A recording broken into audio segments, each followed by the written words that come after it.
ರಹಸ್ಯ ವಿಶೇಷ ಕಾರ್ಯಕ್ರಮಕ್ಕೆ ಸ್ವಾಗತ. ನಾನು ಸಿಂಚನಾ. ಇವತ್ತು ನಾವು ಒಂದು ವಿಭಿನ್ನ ವಿಷಯದ ಬಗ್ಗೆ ಮಾತಾಡ್ತಾ ಇದ್ದೀವಿ. ಮಗು ಅಂದ್ರೆ ಅದೊಂದು ಖುಷಿಯ ಸಂಕೇತ. ಮನೆಯಲ್ಲಿ ಮಗು ಹುಟ್ಟಿದಾಗ ಸಂಭ್ರಮ ಹೆಚ್ಚಾಗುತ್ತೆ. ಆದ್ರೆ ಸಿಸೇರಿಯನ್ ಮೂಲಕ ಮಗು ಹುಟ್ಟಿದ್ರೆ ಶುಭಾನ? ಈ ಬಗ್ಗೆ ತಿಳಿಸಿಕೊಡಲು ಎಂದಿನಂತೆ ಈ ಕಾರ್ಯಕ್ರಮದಲ್ಲಿ ನಮ್ಮೊಂದಿಗಿದ್ದಾರೆ ಶ್ರೀಮಾನ್ ಶ್ರೀ ಪುರುಷೋತ್ತಮ್ ದೇಶಿಕ್ ಗುರೂಜಿ ಅವರು. ಬನ್ನಿ ಗುರುಗಳನ್ನ ಕಾರ್ಯಕ್ರಮಕ್ಕೆ ಸ್ವಾಗತಿಸೋಣ. ನಮಸ್ಕಾರ ಗುರೂಜಿ, ಕಾರ್ಯಕ್ರಮಕ್ಕೆ ಸ್ವಾಗತ. ನಮಸ್ಕಾರ ಗುರೂಜಿ, ನಾನು ಆಗ್ಲೇ ಹೇಳ್ದಾಗೆ ಸಿಸೇರಿಯನ್ ಮೂಲಕ ಮಗು ಹುಟ್ಟಿದ್ರೆ ಅದು ಶುಭಾನ ಹೇಗೆ ಅಂತ? ಹರಿ ಓಂ ಶ್ರೀ ಗುರುಭ್ಯೋ ನಮಃ. ಸಾಮಾನ್ಯವಾಗಿ ಇದು ಇವತ್ತು ಪ್ರಪಂಚದಲ್ಲಿ ಇರ್ತಕ್ಕಂಥ ಒಂದು ಆಧುನಿಕವಾದ ಪ್ರಪಂಚ ಯಾವುದು ಅಂದರೆ, ನಮ್ಮ ಅನುಕೂಲಕ್ಕೆ ತಕ್ಕಂತೆ ಏನೋ ಬ್ಯಾಲೆನ್ಸ್ ಮಾಡಿ ಮದುವೆ ಮಾಡ್ಕೊಂಡ್ಬಿಡೋದು, ಮಗು ಪಡ್ಕೊಂಡ್ಬಿಡೋದು. ಯಾಕೆಂದರೆ ಈ ಡೇಟಲ್ಲಿ ಮದುವೆ ಆದರೆ ಒಳ್ಳೇದಾಗತ್ತಂತೆ, ಈ ಡೇಟಲ್ಲಿ ಮಗುನ ಪಡ್ಕೊಂಡ್ರೆ ಒಳ್ಳೇದಾಗತ್ತಂತೆ. ಇದು ಒಂದು ಟ್ರೆಂಡ್. ಅವರವರ ಅನುಕೂಲಕ್ಕೆ ಅಂತ ಹೇಳೋದಕ್ಕಿಂತ ಹೆಚ್ಚಾಗಿ ಇದರಲ್ಲಿ ಎಷ್ಟು ಮಟ್ಟಕ್ಕೆ ಇದು ಫಲ ಸಿಕ್ಕಿದೆ, ಅನುಭವಿಸ್ತಾ ಇದೆ ಅಂತಕ್ಕಂಥದ್ದನ್ನ ಅವ್ರನ್ನ ಕೇಳಿದ್ರೆ ಮಾತ್ರ ಗೊತ್ತಾಗತ್ತೆ. ಹಾಗಂತ ಎಲ್ಲವೂ ಒಳ್ಳೆಯದು ಎಲ್ಲವೂ ಕೆಟ್ಟದ್ದು ಅಂತ ಹೇಳಿಕ್ ಬರಲ್ಲ. ಅವರವರ ಕಾಕತಾಳಿಯಂತೆ ಅನುಕೂಲಕ್ಕೆ ತಕ್ಕಂತೆ ಒಳ್ಳೆಯದು ಆಗಿರ್ಬೋದು, ಕೆಟ್ಟದ್ದು ಆಗಿರ್ಬೋದು. ಇಲ್ಲಿ ಒಟ್ಟಾರೆ ವಿಷಯ ಇರೋದೇನೆಂದ್ರೆ, ಸಿಸರಿಯನ್ ಕೇಳಿ, ಪುರೋಹಿತನ ಕೇಳಿ ಇಂಥ ದಿನ ಇಂಥ ನಕ್ಷತ್ರದಲ್ಲಿ ಮಗು ಮಾಡಿಕೊಂಡ್ರೆ ಒಳ್ಳೆಯದಾಗತ್ತಾ ಅಂತ ಕೇಳಿ ಅಡ್ವಾನ್ಸ್ ಆಗಿ ಡಾಕ್ಟರ್ ಹತ್ರ ಕನ್ವಿನ್ಸ್ ಮಾಡಿ ಸರಿ ಮಾಡಿ ಆ ಡೇಟಲ್ಲಿ ಮಗುವನ್ನು ತಗೋತಾರೆ. ಇದು ಎಷ್ಟರ ಮಟ್ಟಕ್ಕೆ ನಾವು ತಿಳ್ಕೊಂಡಿದ್ದೀವಿ ಅಂತಕ್ಕಂಥ ವಿಚಾರವನ್ನ ಇವತ್ತು ಸ್ವಲ್ಪ ಮನವರಿಕೆ ಮಾಡ್ಕೋಣ ಅಂತಕ್ಕಂತಹ ವಿಚಾರವನ್ನ ಈ ರಹಸ್ಯಕ್ಕೆ ಕಾರಣಕರ್ತನಾಗಿರ್ತಕ್ಕಂತಹ ಶ್ರೀಮನ್ನಾರಾಯಣನ ಪಾದ ಕಮಲಗಳಿಗೆ ಕೋಟಿ ಕೋಟಿ ನಮನಗಳನ್ನು ಅರ್ಪಣೆಯನ್ನು ಮಾಡಿ ವಿಷಯಕ್ಕೆ ಬರುವುದಾದರೆ, ಇಲ್ಲಿ 2 ಸೆಕ್ಷನ್ ಇದೆ ಮಗುನಲ್ಲಿ. ಏನು? ಒಂದು ಕರ್ಮಕ್ಕನುಸಾರವಾದ ಮಗು, ಒಂದು ಕಾರಣಕ್ಕನುಸಾರವಾದ ಮಗು. ಕರ್ಮದ ಮಗು ಯಾವುದು, ಕಾರಣದ ಮಗು ಯಾವುದು ಅಂತ ತಿಳ್ಕೊಂಡಾಗ ಮಾತ್ರ ಇದು ಸತ್ಯ ಅರ್ಥ ಆಗತ್ತೆ. ನಿನ್ಗೆ ಆಶ್ಚರ್ಯ ಆಗ್ಬೋದು, ಕಾರಣ ಯಾವುದು ಕರ್ಮ ಯಾವುದು. ಹೌದಲ್ಲಮ್ಮ? ಇದು ಹೆಂಗ್ ಸಾಧ್ಯ? ಇದ್ಯಾಕೆ ಈ ತರ ಡಿವೈಡ್ ಮಾಡಿ ಹೆಂಗ್ ಮಾಡೋದು? ಇದು ಕಾರಣದ ಮಗು ಯಾವುದು? ಅದು ಶಕ್ತಿವಂತ ಮಗು. ಕಾರಣದ ಮಗು ಶಕ್ತಿವಂತ ಮಗು. ಕರ್ಮದ ಮಗು ಹುಟ್ಟುವಾಗಲೇ ಸಿಸರಿಯನ್ ಮೂಲಕವಾಗಿ ಪ್ರಪಂಚವನ್ನ ನೋಡುತ್ತೆ. ಎಷ್ಟು ಮಟ್ಟಿಗೆ ಅರ್ಥ ಆಯ್ತು ಕಾಕಳಮ್ಮ? ಮಗು ಹುಟ್ಟಬೇಕಾದ್ರೆ ಪಾಪ ಶಸ್ತ್ರಚಿಕಿತ್ಸೆಯ ಮೂಲಕ ಮಗು ಹೊರಗೆ ಬರುತ್ತೆ ಅಂದ್ರೆ ಕಳ್ಳ ಬಾಗ್ಲಲ್ಲಿ ಈಚೆ ಬಂದಂಗೆ. ಪ್ರಕೃತಿದತ್ತವಾಗಿ ಬಾಗ್ಲಲ್ಲಿ ಬಂದ್ರೆ ಸರಿ. ಅದು ನಾವು ಕಳ್ಳ ಬಾಗಿಲು ತರ ಮಾಡಿಕೊಂಡು ನಮ್ಗೆ ಅರ್ಥ ಆಗಿಲ್ಲ ಇನ್ನು ಕಳ್ಳ ಬಾಗ್ಲದು ಅಂತ. ಆ ಕಳ್ಳ ಬಾಗಿಲು ಏನಕ್ಕಾಗತ್ತೆ, ನಮ್ಮ ಮನ್ಸಿಗೆ ಏನಕ್ಕೆ ಬರುತ್ತೆ? ಆ ಮಗು ಆ ರೀತಿಯ ಹುಟ್ಟದ ಕಾರಣ ಏನು? ಮಗು ಕಾರಣನ, ಅಪ್ಪ ಅಮ್ಮ ಕಾರಣನ? ಅಲ್ಲ, ಶಕ್ತಿ ಇಲ್ಲದ ಮನೆ. ಇದಕ್ಕೊಂದು ಸಣ್ಣ ಉದಾಹರಣೆ ಹೇಳ್ತೀನಿ. ಯಾರನ್ನಾರು ಕೇಳಿದ್ರೆ ನಿಮ್ಮ ತಂದೆ ತಾಯಿ ಎಲ್ಲಿ ಅಂದ್ರೆ, ಸ್ವಾಮಿ ನಾನು ಕಣ್ಣು ಮುಡಕ್ ಮುಂಚೆ ನಮ್ಮ ಅಪ್ಪನೋ ಅಥವಾ ನಮ್ಮ ಅಮ್ಮನೋ ಹೋಗ್ಬಿಟ್ಟಿದ್ರು. ಹೌದಾ? ನೋಡೇ ಇಲ್ಲ. 3 ವರ್ಷಕ್ಕೆ ಹೋಗ್ಬಿಟ್ರು ಸ್ವಾಮಿ, 5 ವರ್ಷ ಇದ್ದಾಗ ಹೋಗ್ಬಿಟ್ರು ಸ್ವಾಮಿ. ಈ ತರ ಹಲವಾರು ರೀತಿಯಲ್ಲೇ ವ್ಯಾಖ್ಯಾನಗಳನ್ನ ಹೇಳ್ತಾರೆ. ಈಗಿಲ್ಲಿ ಯಾರ ತಪ್ಪು? ಮಗು ತಪ್ಪ, ತಂದೆ ತಾಯಿ ತಪ್ಪ, ಸತ್ತೋಗಿದ್ದು ಹೋಗಿದ್ದು ಅವ್ರ ತಪ್ಪ, ಅಥವಾ ಮಗು ತಪ್ಪ? ಇದೆರಡೂ ತಪ್ಪಲ್ಲ. ಅದು ಶಕ್ತಿದಾಯಕವಾದ ಮನೆಯ ತಪ್ಪು. ಮನೆಯಲ್ಲಿ ಶಕ್ತಿ ಇದ್ದಾಗ ಪಡ್ಕೊಂಡಾಗ, ಮನೆಯಲ್ಲಿ ಶಕ್ತಿ ಇದ್ದಾಗ ನಾವು ಪಡ್ಕೊಂಡಾಗ ನಮಗೆ ಕಾರಣಕ್ಕೆ ಅನುಕೂಲವಾಗಿ, ಏನು ಕಾರಣ ಅಂದರೆ ಮಗು ಆಗಬೇಕು, ಕಾಡಿ ಬೇಡಿ ಮಗುವನ್ನ ಮಾಡಿಕೊಳ್ಳುವುದಲ್ಲ. ಮಗು ಆಗಿಲ್ಲ ಅಂದ್ರೆ ಕಾಡಿ ಬೇಡಿ ಮಗುವನ್ನ ಪಡೆದುಕೊಳ್ಳುವುದು ಶಕ್ತಿದಾಯಕವಾದ ಮಗುವಲ್ಲ. ಹುಟ್ಟಕ್ಕೆ ಮುಂಚೆ, ಹುಟ್ಟಿದ ನಂತರ ಜೀವನ ಪರ್ಯಂತ ಆ ಮಗು ಯಾವ ಕಾರಣಕ್ಕೂ ಕರ್ಮದಲ್ಲೇ ಅನುಭವಿಸ್ತಾ ಇರತ್ತೆ. ಇದು ನಡೀತಾ ಇರ್ತಕ್ಕಂಥದ್ದು ಕಾರಣ ರೂಪದಲ್ಲೇ ಮದುವೆ ಆಗಬೇಕು, ಕಾರಣ ರೂಪದಲ್ಲೇ ಮಗು ಹುಟ್ಟಬೇಕು. ಯಾವ ಸಮಯಕ್ಕೆ ಮನೆಯಲ್ಲಿ ಮದುವೆ ಆಗಬೇಕು, ಮನೆಯಲ್ಲಿ ಶಕ್ತಿ ಇದ್ರೆ ಕರೆಕ್ಟ್ ಟೈಮ್ಗೆ ಹೆಣ್ಣಿಗಾಗಲಿ ಗಂಡಿಗಾಗಲಿ ಮದುವೆ ಆಗತ್ತೆ. ನೀವೇನು ಕಾಯೋದು ಬೇಡ, ಕೇಳೋದು ಬೇಡ, ಶಾಸ್ತ್ರ ಕೇಳೋದು ಬೇಡ. ವಯಸ್ಸಿಗೆ ತಕ್ಕಂತೆ ಕರೆಕ್ಟಾಗಿ ಅಡ್ವಾನ್ಸ್ ಆಗಿ ಮದುವೆ ನಡೆಯುತ್ತೆ, ಮಗು ಹುಟ್ಟತ್ತೆ. ಕೆಲವರು ಇಲ್ಲಪ್ಪ ನಾನು ನಾರ್ಮಲ್ ಡೆಲಿವರಿ, ಅದೇ ಒಂದು ಕಾರಣ, ಸಕಾರಣ. ಅದು ಇದಕ್ಕೆ ದುರಾದೃಷ್ಟವಶಾತ್ ತುಂಬ ಪ್ರಯತ್ನ ಮಾಡ್ತಾರೆ ಡಾಕ್ಟ್ರು ಕೂಡ. ನಾನು ಆದಷ್ಟು ಮಟ್ಟಕ್ಕೊಂದು ನಾರ್ಮಲ್ ಪ್ರಯತ್ನ ಮಾಡ್ತೀನಿ ಅಂತ ಹೇಳ್ತಾರೆ, ಅವರು ಪ್ರಯತ್ನ ಮಾಡಿ ಅಂತ ಹೇಳ್ತಾರೆ. ಸೊ ಕೆಲವು ಸಲ ಆಗತ್ತೆ, ಕೆಲವು ಸಲ ಆಗಲ್ಲ. ಇದು ತಿಳ್ಕೋಬೇಕು, ಶಕ್ತಿದಾಯಕವಲ್ಲದ ಮನೆಯಲ್ಲಿ ನಾವು ವಾಸ ಮಾಡ್ತಾ ಇದ್ದೀವಿ. ಆ ಕಾರಣದಿಂದಾಗಿ ನಮಗೆ ಇಲ್ಲಿ ಒಂದು 4 ಲೈನ್ ಹೇಳ್ತೀನಿ. ಶಕ್ತಿ ಇಲ್ಲದ ಮನೆ ಕಾರಣ ಅಂತಕ್ಕಂಥದ್ದು ನಾವು ಯಾಕಾಗಲಿಲ್ಲ ಅನ್ನೋದು ಬರದೇ ಇರತಕ್ಕಂಥ ರೀತಿಯಲ್ಲಿ ಪ್ರತಿಯೊಂದು ಮನೆಯೇ ಸಮಯಕ್ಕನುಸಾರವಾಗಿ ಕುಟುಂಬವನ್ನು ಕರ್ಕೊಂಡು ಹೋಗ್ಬೇಕು. ಆ ರೀತಿಯಾದ ಮನೆ ಯಾವುದು ಅನ್ನೋ ಪ್ರಶ್ನೆ ಇವತ್ತು ಎಲ್ಲರಿಗೂ ಮುಂದೆ ಇಡ್ತಕ್ಕಂಥದ್ದು. ಯಾಕೆ ಅಂದರೆ ಈ ಒಂದು 3-4 ಲೈನ್ ಹೇಳಿದಾಗ ಮನೆಯಲ್ಲಿ ನಾವು ಎಷ್ಟರ ಮಟ್ಟಕ್ಕೆ ನಾವು ತಿಳ್ಕೊಂಡಿದ್ದೀವಿ ಅನ್ನೋದಕ್ಕೆ ಒಂದು ಉದಾಹರಣೆಯನ್ನು ಹೇಳಿದ್ರೆ ಎಲ್ರಿಗೂ ಕೂಡ ಮನೆ ವಿಚಾರದಲ್ಲಿ ಒಂದೊಂದು ಸಲ ಶಾಕಿಂಗ್ ನ್ಯೂಸ್ ಥರ ಆಗತ್ತೆ. ಏನಪ್ಪ ಯಾರು ಹೇಳ್ತಿಲ್ಲ, ಇವ್ರು ಹಿಂಗೆ ಹೇಳ್ಬಿಟ್ರಲ್ಲ ಅಂತ. ಆ ರೀತಿಯಲ್ಲಿ ಭಾಗ 2-3 ಅಂದ್ಕೊಳ್ಳಿ. ಇವತ್ತೊಂದು ಸ್ಮಾಲ್ ಆಗಿ ಒಂದು ಬಾಂಬ್ ಹಾಕ್ತೀನಿ. ಏನು ಅಂದರೆ ಹೊಸ ಬಾಂಬು, ಮನೆ ಬಗ್ಗೆ ಒಂದು ಹೊಸ ಬಾಂಬು. ಅದು ನಿಮಗೆ ಹೊಸದು, ವಿಚಾರ ಹಳೆದೆ.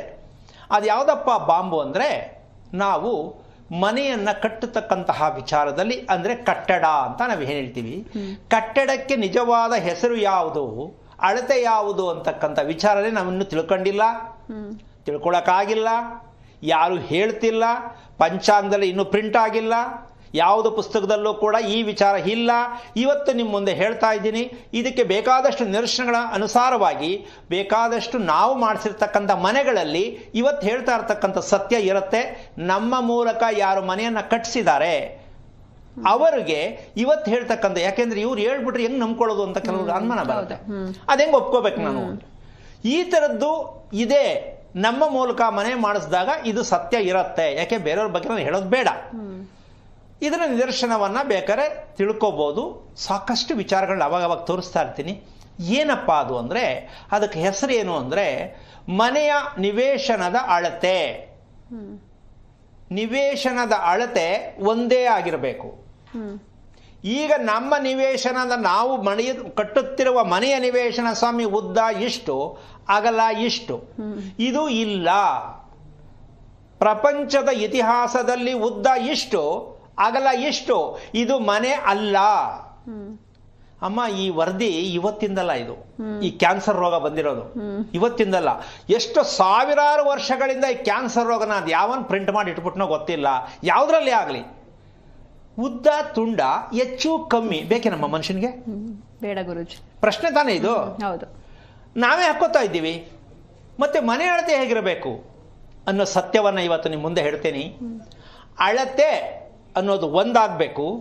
ಅಳತೆಗನುಸಾರವಾಗಿ ಆ ಮನೆ ಶಕ್ತಿದಾಯಕವಾಗಿರಬೇಕು ಅಂದರೆ ಇರ್ತಕ್ಕಂಥ ಕಟ್ಟಡದ ಆಳ. ಕಟ್ಟಡದ ಆಳದಲ್ಲಿ ಅಂದರೆ ಫೌಂಡೇಶನ್ ಎಷ್ಟು ಆಳ ಇರುತ್ತೋ, ನೀವೆಷ್ಟು ಮಟ್ಟಿಗೆ ಆಳದಲ್ಲಿ ಅದನ್ನು ನಿರ್ಮಾಣ ಮಾಡ್ತಿರೋ ಕಟ್ಟಡದಲ್ಲಿ, ಆ ಆಯ ಅಂತಕ್ಕಂಥದ್ದು, ಅಳತೆ ಅಂತಕ್ಕಂಥದ್ದು, ಆಳ ಅಂತಕ್ಕಂಥದ್ದು ಇದಿಷ್ಟು ಒಂದೇ ಆಗಿರುತ್ತೆ. ಇಲ್ಲಿ ಬೇರೆ ಬೇರೆ ಇಲ್ಲ. ಈ ಕಡೆಗಿಷ್ಟು, ಈ ಕಡೆಗಿಷ್ಟು ಇಲ್ಲ. ಇದನ್ನ ಪ್ರತಿಯೊಬ್ರು ಅರ್ಥ ಮಾಡ್ಕೊಳ್ಳೋದೇನೋ ಸರಿ. ಆದ್ರೆ ಕಟ್ಟಿರೋರು ಪಾಪ ಬೇಜಾರು ಮಾಡ್ಕೋತಾರೆ. ಇದು ಏನಪ್ಪ ಇದು ಹಿಂಗೆ ಹೇಳ್ಬಿಟ್ರಲ್ಲ, ನಮ್ಗೆ ಕಟ್ಬಿಟ್ಟಿದೀವಿ, ನಾವು ಏನ್ ಮಾಡೋಣ ಈಗ?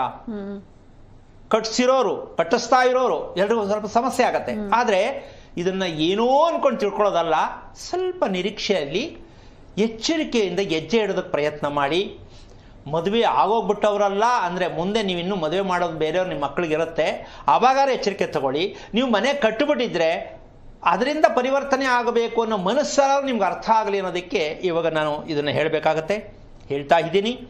ಇನ್ನು ಮುಂದೆ ಯಾವುದೇ ಕಾರಣಕ್ಕೂ ನಿಮ್ಮ ಶಕ್ತಿದಾಯಕವಾದ ಮನೆ, ಯಾಕದು ಶಕ್ತಿ ಇರಬೇಕು, ಶಕ್ತಿ ಹೆಂಗೆ ನಮಗೆ ಗೊತ್ತಾಗೋದು? ನಾವು ಊಟ ಮಾಡೋದ್ರಿಂದ ನಮಗೆ ಶಕ್ತಿ ಸಿಕ್ಕತ್ತೆ ಅಂತ ತಿಳ್ಕೊಂಡಿದ್ದೀವಿ. ಊಟ ಮಾಡೋದ್ರಿಂದ ಶಕ್ತಿ ಸಿಗುತ್ತೆ ಅಂತ ತಿಳ್ಕೊಂಡಿದ್ದೀವಿ. ಇದು ಮೊದಲನೇ ಮೂರ್ಖತನ. ಏನು, ನಮ್ಮ ದೇಹಕ್ಕೆ ಬೇಕಾದಷ್ಟೆಲ್ಲ ಶಕ್ತಿ ನಾವು ಊಟ ತಿನ್ಬೇಕಾದ್ರೆ 5 ಜನಕ್ಕೆ ತಿನ್ನೋದು ಒಬ್ಬನೇ ತಿನ್ಬೇಕಾಗತ್ತೆ. ನಮ್ಮ ದೇಹಕ್ಕೆ ಆಹಾರದ ಮೂಲಕನೇ ಶಕ್ತಿ ಬೇಕು ಅಂದ್ರೆ ಮನೇಲಿರೋ ಜನದ್ದೆಲ್ಲ ಒಬ್ಬನೇ ತಿನ್ಬೇಕಾಗತ್ತೆ. ಆಮೇಲೆ ಅದು ಕರಗೋದೆ ಅವಾಗ ಅಲ್ವಾ? ಆದ್ರೂ ಅನ್ಕೊಳ್ಳಿ. ಮತ್ತೆ ಹೇಗದು? ಮನೆಯಲ್ಲಿ ಶಕ್ತಿ ಇದ್ದಾಗ ನಿನ್ನ ದೇಹಕ್ಕೆ ಎಷ್ಟು ಬೇಕೋ ಅಷ್ಟು ಶಕ್ತಿದಾಯಕವಾದ ಆಹಾರವನ್ನು ಅಷ್ಟೇ ನೀನು ತಗೊಳ್ತೀಯ. ಯಾರು ಹಾಕಿದ್ರೂ ಬೇಡ ಅಂತೀಯ. ನೀನು ತಿನ್ನಬೇಕು ಅನ್ಸರು ತಿನ್ಸೋಕ್ಕಾಗಲ್ಲ. ಕಾರಣ ಮನೆಯಲ್ಲಿರುವ ಶಕ್ತಿ ನಿನ್ನ ದೇಹಕ್ಕೆ ಬೇಕಾದ ಶಕ್ತಿ ಎಷ್ಟು ಸೇರ್ತು ಸಾಕು ನಿಲ್ಲಿಸು ಅನ್ನಕ್ಕಂಥ ಒಂದು ಸೆನ್ಸನ್ನು ಕ್ರಿಯೇಟ್ ಮಾಡ. ನಮ್ಮ ದೇಹಕ್ಕೆ ಎಷ್ಟು ವಿದ್ಯುತ್ ಬೇಕೋ, ಶಕ್ತಿ ಬೇಕೋ, ಅದು ನಾವು ಕೂತು ಊಟ ಮಾಡುವ ಜಾಗದಲ್ಲಿರುವಂತಹ ಶಕ್ತಿ ಆ ಮನಸ್ಸಿನ ಮೇಲೆ ಪ್ರಭಾವ ಬೀರುತ್ತೆ. ಜಾಸ್ತಿ ತಿನ್ನಬೇಡ, ಸಾಕು ನಿನಗೆ. ಯಾರೋ ಪೊಲೀಸ್ನವ್ರು ನಿಂತ್ಕೊಂಡು ಊಟ ತಿನ್ಸಕ್ಕಾಗಲ್ಲ, ಹೌದಲ್ಲಮ್ಮ? ನಮ್ಮ ಊಟ ನಮ್ಮ ದೇಹಕ್ಕೆ ಎಷ್ಟು ಬೇಕು ಅಂತ ನಮಗೆ ಗೊತ್ತಿಲ್ಲ. ರುಚಿ ಇದ್ದಾಗ ಒಂದು ಊಟ, ರುಚಿ ಇಲ್ಲದೆ ಇದ್ದಾಗ ಒಂದು ಊಟ, ಬೇಜಾರಿದ್ದಾಗ ಒಂದು ಊಟ, ಬೇಜಾರು ಇಲ್ಲದೆ ಇದ್ದಾಗ ಒಂದು ಊಟ, ಏನಮ್ಮ? ಈ ತರ ಎಲ್ಲ ನಾವು ಆಹಾರನ ಬಳಸೋ ಹಾಗಿಲ್ಲ.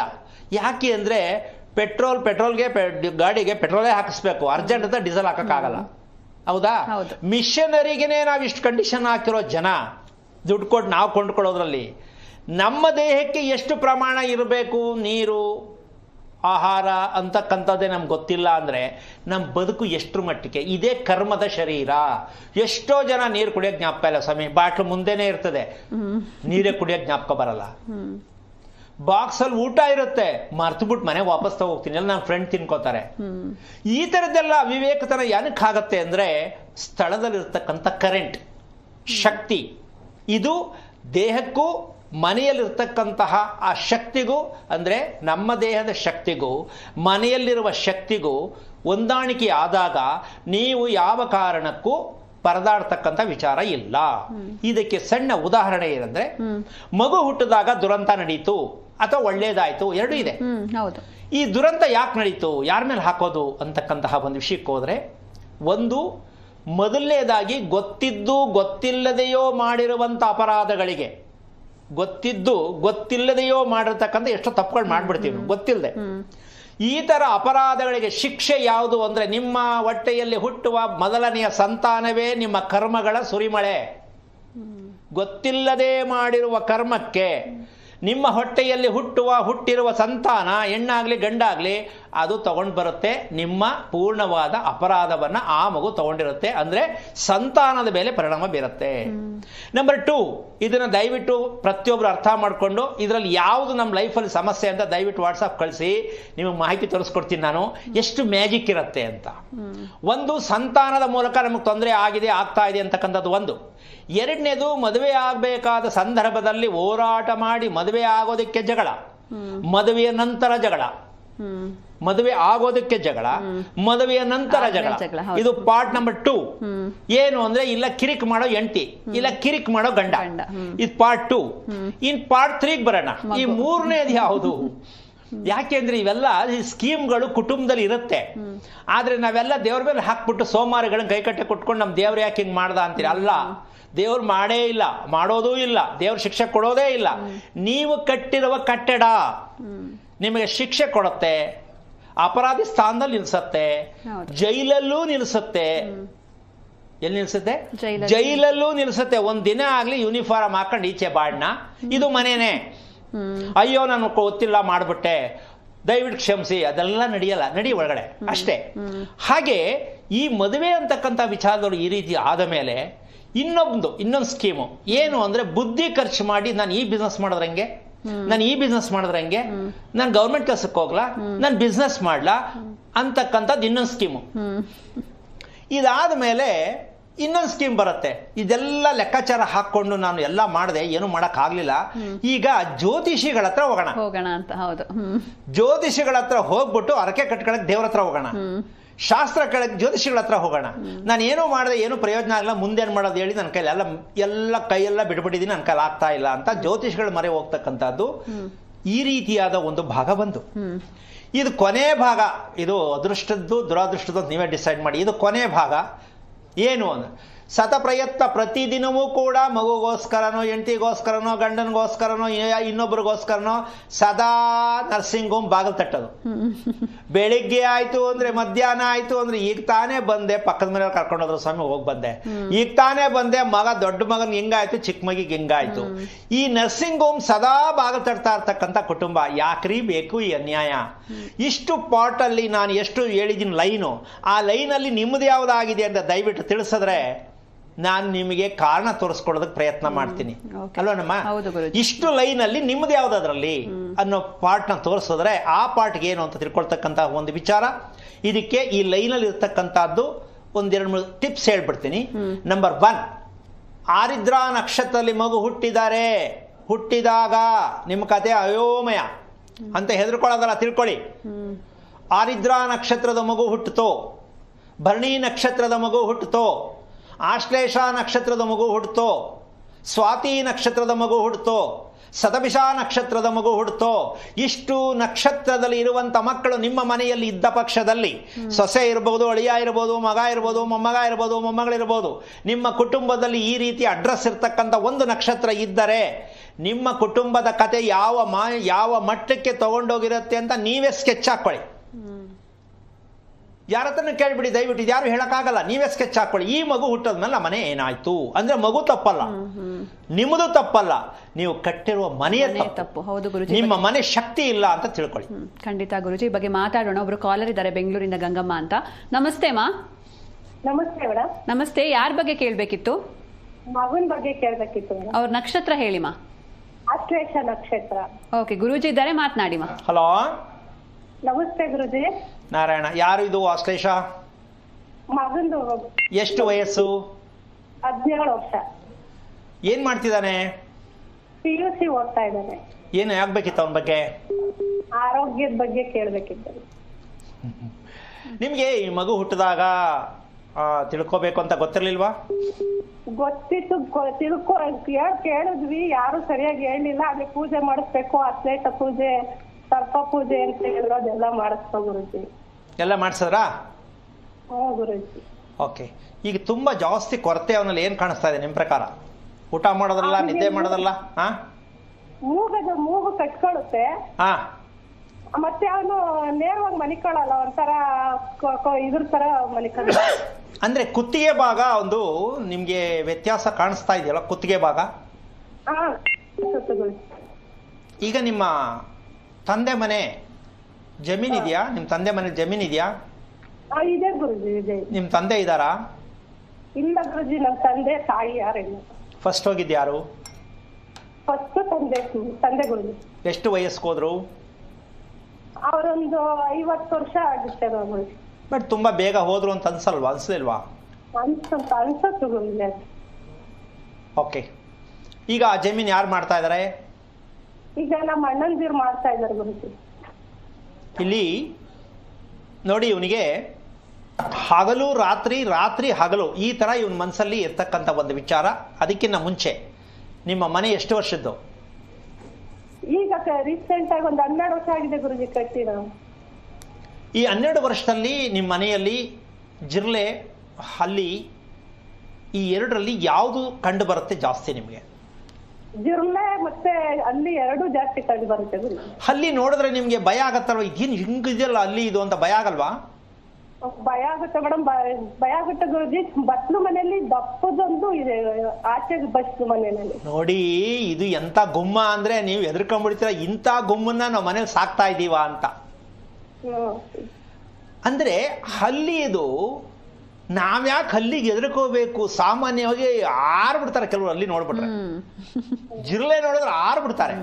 ಅಮ್ಮ, ಇವೆಲ್ಲ ಇದನ್ನ ಸರ್ಪದೋಷಕ್ಕೆ ಸೇರಿಸ್ತಾರೆ. ಹಲ್ಲಿಗೆ ಎದುರ್ಕೊಳ್ಳೋದು, ಜಿರ್ಲೆಗೆ ಎದುರ್ಕೊಳ್ಳೋದು, ಆಮೇಲೆ ನೆರಳಿಗೆ ಎದುರ್ಕೊಳ್ಳೋದು, ಆಮೇಲೆ ಒಬ್ಬರೇ ಹೋಗಕ್ಕೆ ಎದುರ್ಕೊಳ್ಳೋದು, ಇವರೆಲ್ಲರೂ ಕೂಡ ಭಯದಲ್ಲೇ ಬದುಕಬೇಕು. ಎಲ್ಲೇ ಹೋಗಿ ನೀನು ಯಾವ ಸ್ಟಾರ್ ಹೋಟ್ಲು ಕರ್ಕೊಂಡೋಗಿ ಅಲ್ಲೂ ಕೆಳಗೆ ಇರ್ಬೋದಾ ಇಲ್ಲಿ, ಈ ತರ ಪರದಾಡ್ತಾ ಇರ್ತಾರೆ. ಈ ಭಯವನ್ನ ಉಂಟು ಮಾಡ್ತಕ್ಕಂಥ ವಿಚಾರ ಏನಪ್ಪಾ ಅಂದ್ರೆ, ಈ ಮಗು ಆಶ್ಲೇಷ ನಕ್ಷತ್ರಕ್ಕೆ ಫೌಂಡರ್ ಯಾರು ಅಂದ್ರೆ ಕೇತು ಗ್ರಹ. ಯಾರು ಇವರು ತಲೆ ಇಲ್ಲದ ಒಂದು ರಾಶಿ ಇದೆ, ಅದೇ ಆಶ್ಲೇಷ ನಕ್ಷತ್ರ. ಅದಕ್ಕೆ ತಲೆ ಇಲ್ಲ, ದೇಹ ಇರುತ್ತೆ. ಈ ಆಶ್ಲೇಷ ನಕ್ಷತ್ರ ಹುಟ್ಟಿದ ಮಗು ಈ ಮಟ್ಟಕ್ಕೆಲ್ಲ ಹಿಂಸೆ ಆಗತ್ತೆ ಅಂದ್ರೆ ಅದಕ್ಕೆ ಮಗು ಮಲ್ಕೋಬೇಕಾದ್ರೆ, ಉಸಿರಾಡಬೇಕಾದ್ರೆ ಆ ಮಗು ತುಂಬಾ ಕಷ್ಟ ಅನುಭವಿಸುತ್ತೆ. ತಾಯಿಯ ಗರ್ಭದ ವ್ಯವಸ್ಥೆಯಲ್ಲಿದ್ದಾಗಿನಿಂದ ಇವತ್ತಿನವರೆಗೂ 17 ವರ್ಷದ ಮಗುವಾಗಿದೆ. ಆ ಮಗುವಿಗೆ ಉಸಿರಾಟದ ಪ್ರಕ್ರಿಯೆಗಳು ಚೆನ್ನಾಗಿಲ್ಲ ಅಂತ ತಿಳ್ಕೊಂಡಿಲ್ಲ ಅಂದ್ರೆ ಮಗುವಿನ ಸಾಕದ ಉದ್ದೇಶ ಏನು? ಎಲ್ಲದಕ್ಕೂ ಪೂಜೆ ಮಾಡಿಸ್ಬಿಟ್ಟು ಸುಬ್ರಹ್ಮಣ್ಯಕ್ಕೆ ಕಳಿಸ್ಬಿಟ್ಟು ಎಲ್ಗೋ ಒಂದು ಪೂಜೆ ಮಾಡಿಸ್ಬಿಟ್ರೆ ಮಗು ಉಸಿರಾಟಕ್ಕೂ ಪೂಜೆ ಮಾಡಿಸೋದಕ್ಕೂ ಸಂಬಂಧ ಇದೆಯಾ ಅಂತ ನಮ್ಮ ಜನಗಳಿಗೆ ಯಾವತ್ತು ಅರ್ಥ ಆಗತ್ತೆ? ಏನಮ್ಮ, ಪೂಜೆ ಮಾಡಿಸಿದ್ರೆ ಉಸಿರಾಟ ಸರಿ ಹೋಗುತ್ತಾ? ಪೂಜೆ ಮಾಡಿಸಿದ್ರೆ ಊಟ ಕರಗತ್ತಾ? ಪೂಜೆ ಮಾಡಿಸಿದ ಊಟ ಕರಗದು ಹೊರಗೆ ಬರುತ್ತಾ? ಯಾಕ್ರಿ ಪೂಜೆ ದೇವ್ರ ಮೇಲೆ ಈ ಥರ ನಿಂದನೆಗಳು ಮಾಡೋ ಮಟ್ಟಕ್ಕೆ ತಗೊಂಡೋಗ್ತೀರಾ? ಹೇಳೋರ ಬಗ್ಗೆ ದಯವಿಟ್ಟು ಬೇಡಿ. ನಿಮ್ಗಳಿಗೆಲ್ಲ ಹೋಗಿದೆ, ಭಗವಂತ ಕೊಟ್ಟಿರೋ ಬುದ್ಧಿ ಬೇಡವಾ? ಯಾರೋ ಹೇಳೋದಕ್ಕೆ ಒಪ್ಕೊಂಡು ಅವ್ರು ಹೇಳೋದೆಲ್ಲ ಮಾಡಿಕೊಂಡು ದುಡ್ಡುಗಳು ಖರ್ಚು ಮಾಡ್ಕೊಂಡು ಹಿಂದಿಂದೆ ಹೋಗ್ತಾ ಇದ್ರೆ ಕತೆ ಏನು?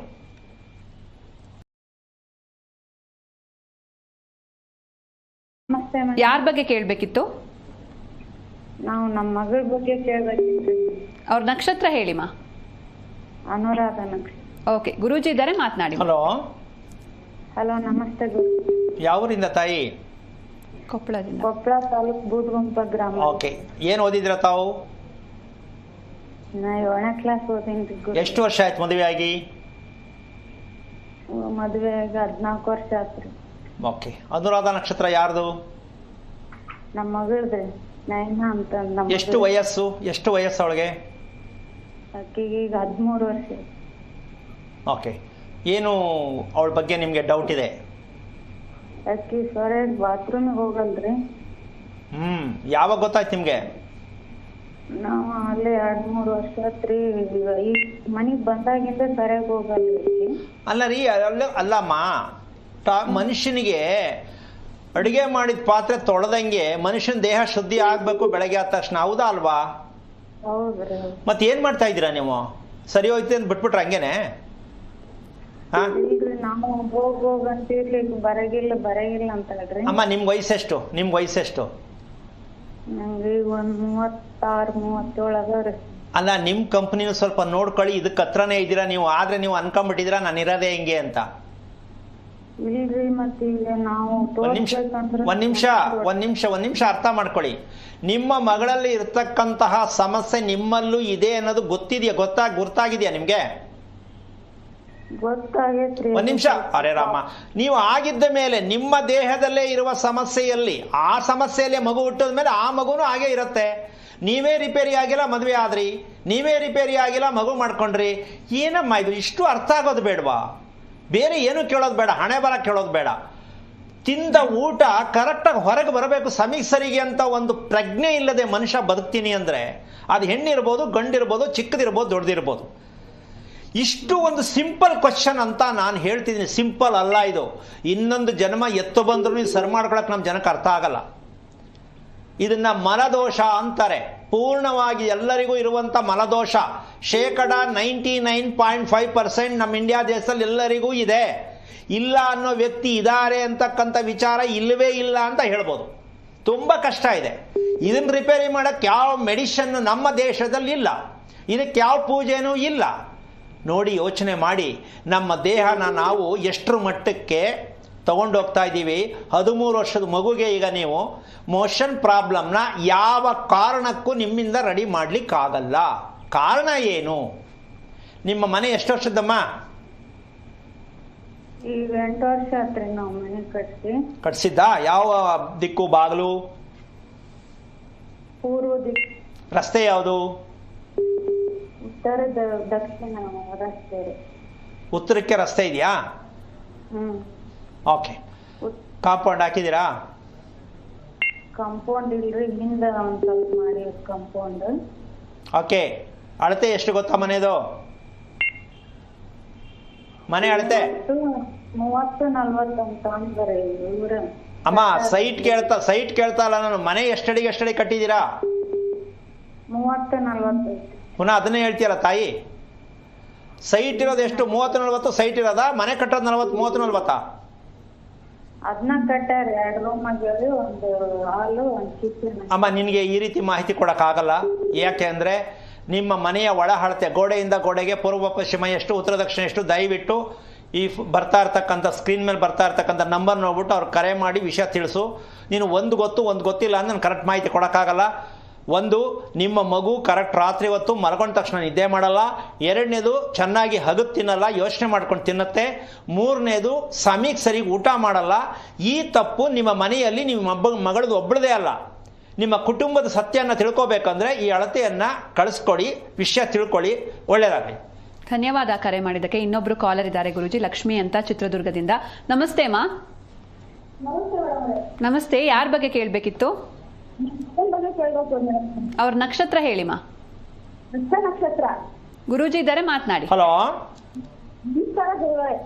ನಾರಾಯಣ, ಹೇಳಿಮ್ಮ. ಯಾರು ಹಸ್ತ ನಕ್ಷತ್ರ? ನಮ್ಮ ಪಾಪ ಸರ್. ನನ್ನ ಪಾಪ ಎಷ್ಟು ವರ್ಷದ್ದು? 9 ತಿಂಗಳು. ಹೆಣ್ಣ ಗಂಡ? ಗಂಡು. ಮೊದಲನೇ ಮಗುನಾ? ಮೊದಲನೇ ಮಗು. ಓಕೆಮ್ಮ.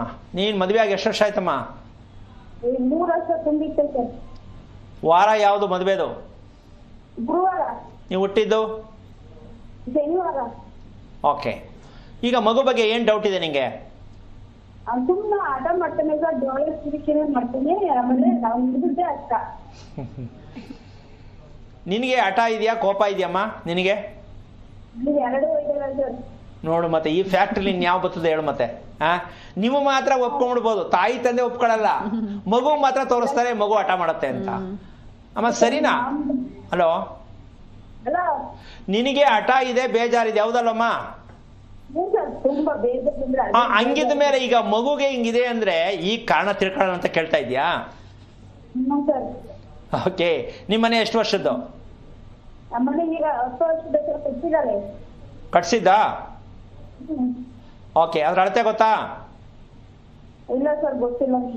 ಅಳತೆ ತಗೋ ಫಸ್ಟು. ನಿಮ್ಮ ಯಜಮಾನ್ ಇದ್ರ ಬಗ್ಗೆ ಎಲ್ಲ ನಂಬ್ತಾರಾ? ನಂಬ್ತಾರೆ ಸರ್. ಸರಿ, ಹಾಗಿದ್ಮೇಲೆ ಇದನ್ನ ಮನೆ ಅಳತೆ ತಗೋ ಅಂತ ಹೇಳಿ ಯಜಮಾನರಿಗೆ ಪೂರ್ವ ಪಶ್ಚಿಮ ಎಷ್ಟು, ಉತ್ತರ ದಕ್ಷಿಣ ಎಷ್ಟು ಅಂತ ಅಳತೆ ತಗೊಂಡು ಮತ್ತೆ ಹಸ್ತ ನಕ್ಷತ್ರ ಅಂತಕ್ಕಂತಹ ಲೆಕ್ಕಾಚಾರಕ್ಕೆ ಹೋದ್ರೆ ಗಂಡು ಮಗುನ ಹೆಣ್ಣು ಮಗುನ? ಗಂಡು ಮಗು ಸರ್. ಸೊ ಈಗ ನಿಮ್ಮ ತಂದೆ ಮನೆ ಕತೆ ಈ ಮಗುನಲ್ಲಿ ಬಂದಿದೆ ಸರ್. ಅದೇ ಸಮಸ್ಯೆ. ನನ್ನ ತಮ್ಮಂದು ಅದೇ ಅನ್ನಿಸ್ತಾ? ಸರ್, ನನ್ನ ತಮ್ಮ ಸೇಮ್ ನಾವು ಹುಟ್ಟಿದ ದಿವಸನೇ ಹಿಂದೆ ಕೊಡ್ಬಿಟ್ಟಿದ್ದಾರೆ. ಸರಿ, ಯಾಕೆ ತಿಳ್ಕೊಳ್ದೆ? ಹಿಂಗೆ ಎಳ್ಕೊಂಡು ಹೋಗ್ತಿದ್ರಾ? ನಿಮ್ಮ ಅಪ್ಪನ ಮನೆಯಲ್ಲೂ ಈ ಕಂಪ್ಲೇಂಟು, ನಿಮ್ಮ ಮನೆಯಲ್ಲೂ ಈ ಕಂಪ್ಲೇಂಟ್, ಹಿಂಗೆ ಎಳ್ಕೊಂಡು ಹೋಗ್ತೀರಾ? ಇಲ್ಲ ಸರ್, ಅದನ್ನ ತಿಳ್ಕೋಬೇಕು ಅಂತ ತುಂಬಾ ಸ್ವಲ್ಪ ಮಾಡ್ತೀನಿ ಸರ್. ಅದನ್ನ ನಿಮ್ಗೆ ಹೆಂಗ್ ತಲುಪೋದು ಅಂತ ನಿಮ್ಗೆ ಹೆಂಗ್ ಕೊಡ್ಬೇಕು ಅಂತ. ಅಲ್ಲಮ್ಮ, ಫೋನ್ ಮೂಲಕನೇ ತಿಳ್ಕೊಳಕ್ಕಾಗತ್ತ? ತಾಯಿ ಬುಡ್ಕೊಂಡು ಬರ್ಬೇಕಲ್ಲ. ಮಾಧ್ಯಮದಲ್ಲಿ ದಿನಾ ನೋಡ್ತೀಯ ಕಾರ್ಯಕ್ರಮನ, ಅಡ್ರೆಸ್ ತಿಳ್ಕೊಂಡು ಬರೋಕ್ಕಾಗಲ್ಲ ಅಂದ್ರೆ ಅದು ಬಿಡಲ್ಲ ನಿಮ್ಮನ್ನ. ಇವತ್ತೇ ತೀರ್ಮಾನ ಮಾಡು, ಮನೆ ಅಳತೆ ತಗೊಂಡು ಆ ಅಳತೆನ ಈ ನಂಬರ್ಗೆ ಕಂಪ್ಲೀಟ್ ಆಗಿ ಕಳಿಸ್ಕೊಡು. ಆಮೇಲೆ ನಿಮ್ಗೆ ಅವಕಾಶ ಆದ್ರೆ ನಾನು ಮಾತಾಡ್ತೀನಿ, ಮುಂದೆ ಏನ್ ಮಾಡ್ಬೇಕು ಹೇಳ್ಕೊಡ್ತೀನಿ, ಆಯ್ತಾ? ಒಳ್ಳೇದಾಗ್ಲಿ. ಓಕೆ, ಧನ್ಯವಾದ ಕರೆ ಮಾಡಿದ್ದಕ್ಕೆ ಗುರೂಜಿ. ಇನ್ನು ನೀವು ನಕ್ಷತ್ರಗಳ ಬಗ್ಗೆ ಹೇಳ್ತಾ ಇದ್ರಿ, ಅದನ್ನ ಮುಂದುವರಿಸಿ. ಇಲ್ಲಿ ಸಾಮಾನ್ಯವಾಗಿ ಅಷ್ಟೋ ಇಷ್ಟೋ ಗೊತ್ತಿರುತ್ತೆ. ಏನು, ನಮ್ಮ ಕುಟುಂಬದಲ್ಲಿ ಏನು ಆಗ್ತಾ ಇದೆ ಅಂದ ಮೇಲೆ ನಮ್ಮ ಮನೆಯಲ್ಲೂ ಈ ತರನೇ ಆಗ್ತಾ ಇದೆಯಲ್ವಾ, ಅಪ್ಪನ ಮನೆನೋ ಗಂಡನ ಮನೆನೋ, ಈ ಎರಡರಲ್ಲಿ ಅಡ್ರೆಸ್ ಅಲ್ಲೇ ಇರುತ್ತೆ. ಮಗು ಹುಟ್ಟಿದ್ದಕ್ಕೆ ಹೆಣ್ಣು ಮಗು ಹುಟ್ಟಿದ್ರೆ ಅಪ್ಪನ ಮನೆ ವಂಶಕ್ಕೆ ಹೋಗ್ಬಿಡ್ಬೇಕು.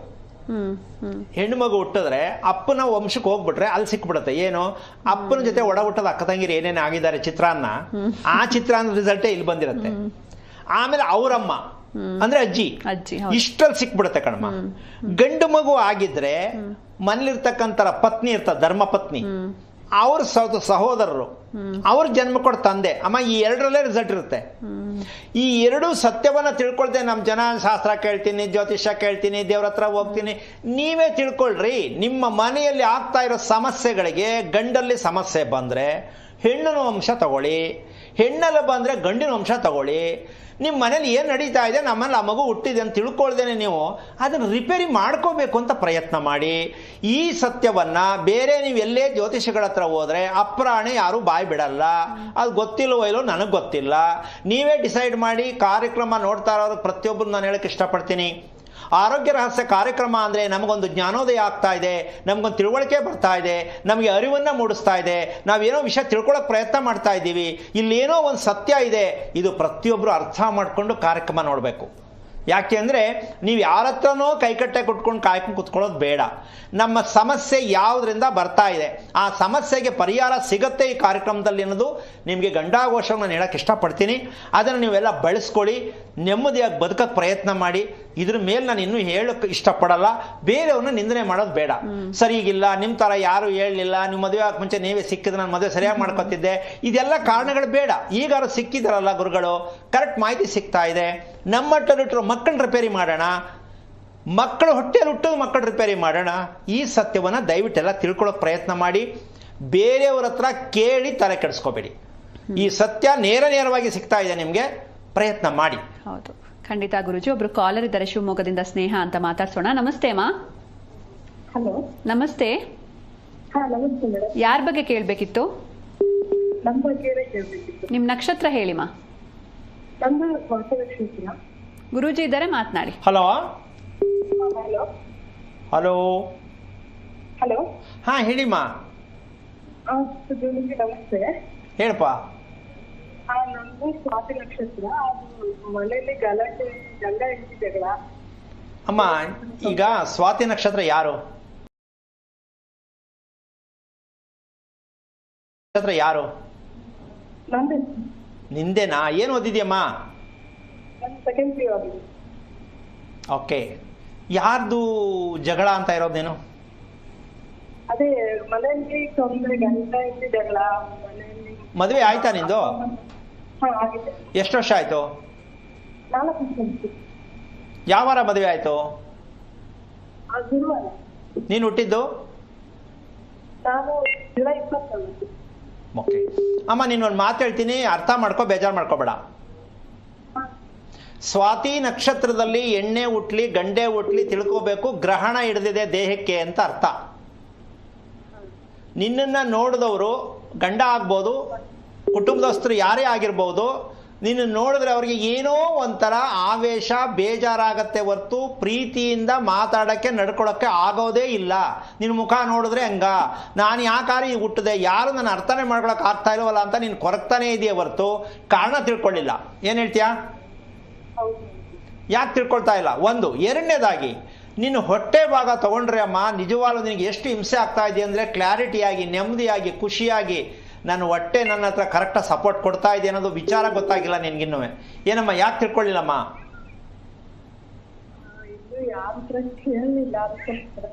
ಅಲ್ಲ, ನಾವು ನೆಮ್ಮದಿಯಾಗಿರ್ಬೇಕಲ್ವ ತಾಯಿ?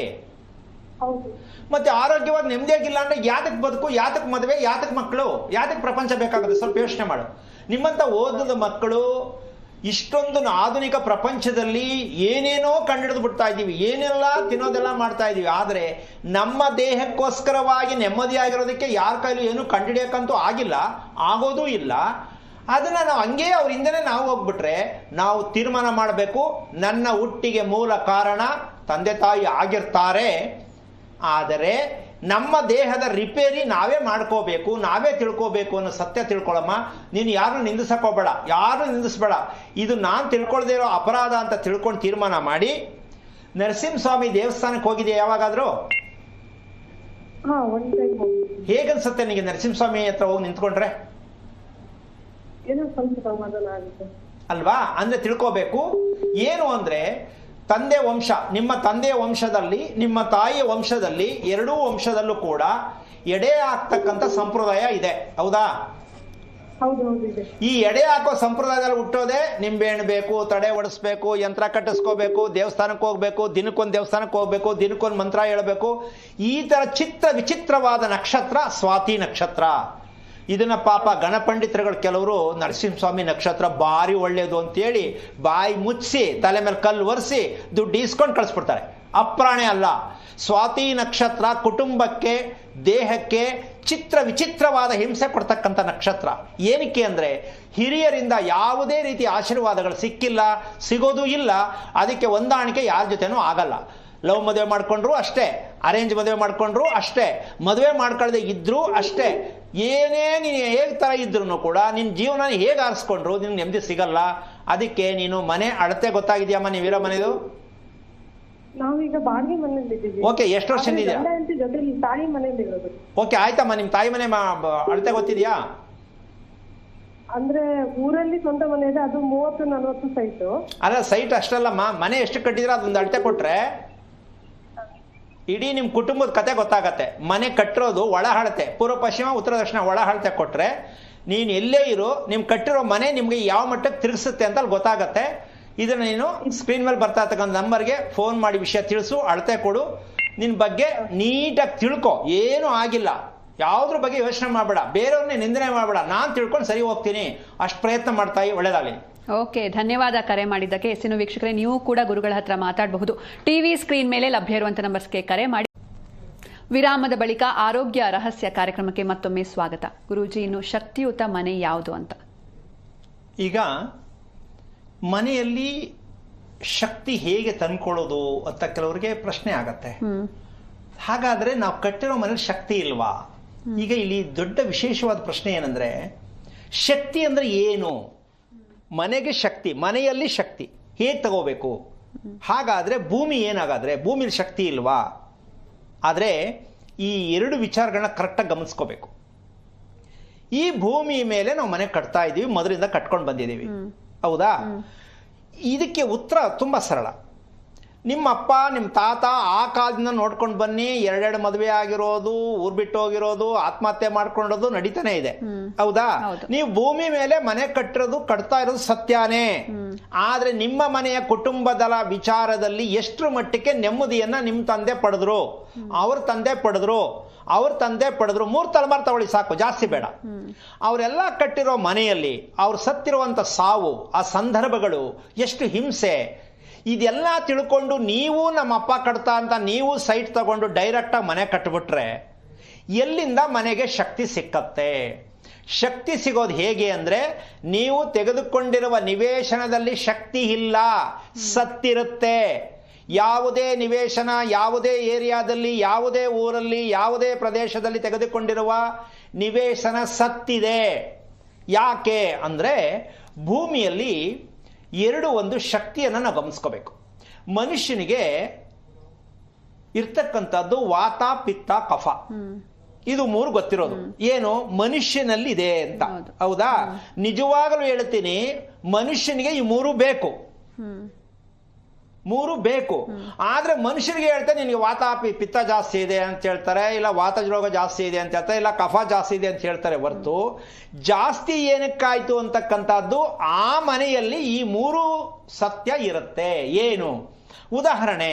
ವಾತ ಅನ್ನೋದು ಪ್ರತಿ ಭೂಮಿಯಲ್ಲಿ ಇರುತ್ತೆ. ನಾವಿವತ್ತು ಏನು ಗ್ಯಾಸ್ಟ್ರಿಕ್ ಅಂತ ಅನುಭವಿಸ್ತಾ ಇದೀವೋ ಮಗುವಿಂದ ಸಾಯೋವರೆಗೂ, ಗ್ಯಾಸ್ಟ್ರಿಕ್ ರೋಗ ಎಲ್ಲಿಲ್ಲ ಸ್ವಾಮಿ, ಯಾರ ಮನೇಲಿಲ್ಲ ಸ್ವಾಮಿ, ಸ್ವಲ್ಪ ಗ್ಯಾಸ್ಟ್ರಿಕ್ಕು, ಯಾವಾಗಲೂ ಒಂದ್ಸಲ ಗ್ಯಾಸ್ಟ್ರಿಕ್ಕು, ಈ ಥರ ಅದನ್ನು ಡಿಪೆಂಡ್ ಮಾಡ್ಕೊಂಡು ಹೆಂಗೆಂಗೋ ಹೇಳ್ಕೊತಾರೆ.